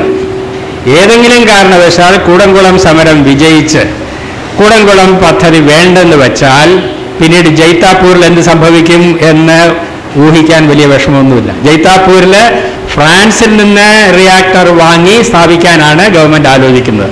കൂടംകുളത്തേക്കാൾ എതിർപ്പ് അവിടെ ഇപ്പോൾ തന്നെ ശക്തമായിട്ടുണ്ട്. അപ്പോൾ കൂടംകുളം സമരം വിജയിച്ചാൽ പൂർവാധികം ശക്തമായിട്ട് ജയ്താപൂരിൽ എതിർപ്പുണ്ടാകും. ഞാൻ നേരത്തെ സൂചിപ്പിച്ചതുപോലെ ഇന്ത്യയിൽ ഇനി ഒരു ആണവ റിയാക്ടറും സ്ഥാപിക്കപ്പെടുകയില്ല എന്നതിന് തെളിവായിരിക്കും അത്.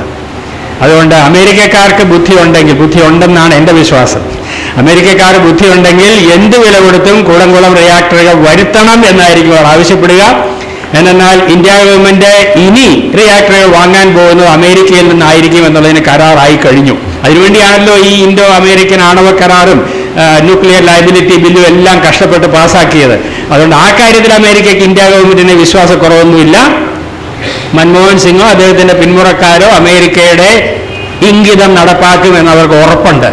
അതുകൊണ്ട് ഈ കൂടംകുളം റിയാക്ടർ മുടക്കി അമേരിക്കയുടെ താല്പര്യം സംരക്ഷിക്കാമെന്ന് ഉള്ള ഒരു വിദ്യ കണ്ടുപിടിച്ച ആളുടെ ബുദ്ധി അപാരം തന്നെ എന്ന് എനിക്ക് പറയാൻ സാധിക്കുകയുള്ളൂ. തീരെ അന്തസാരശൂന്യമായ ഒരു വാദമാണ് അത്. പിന്നെ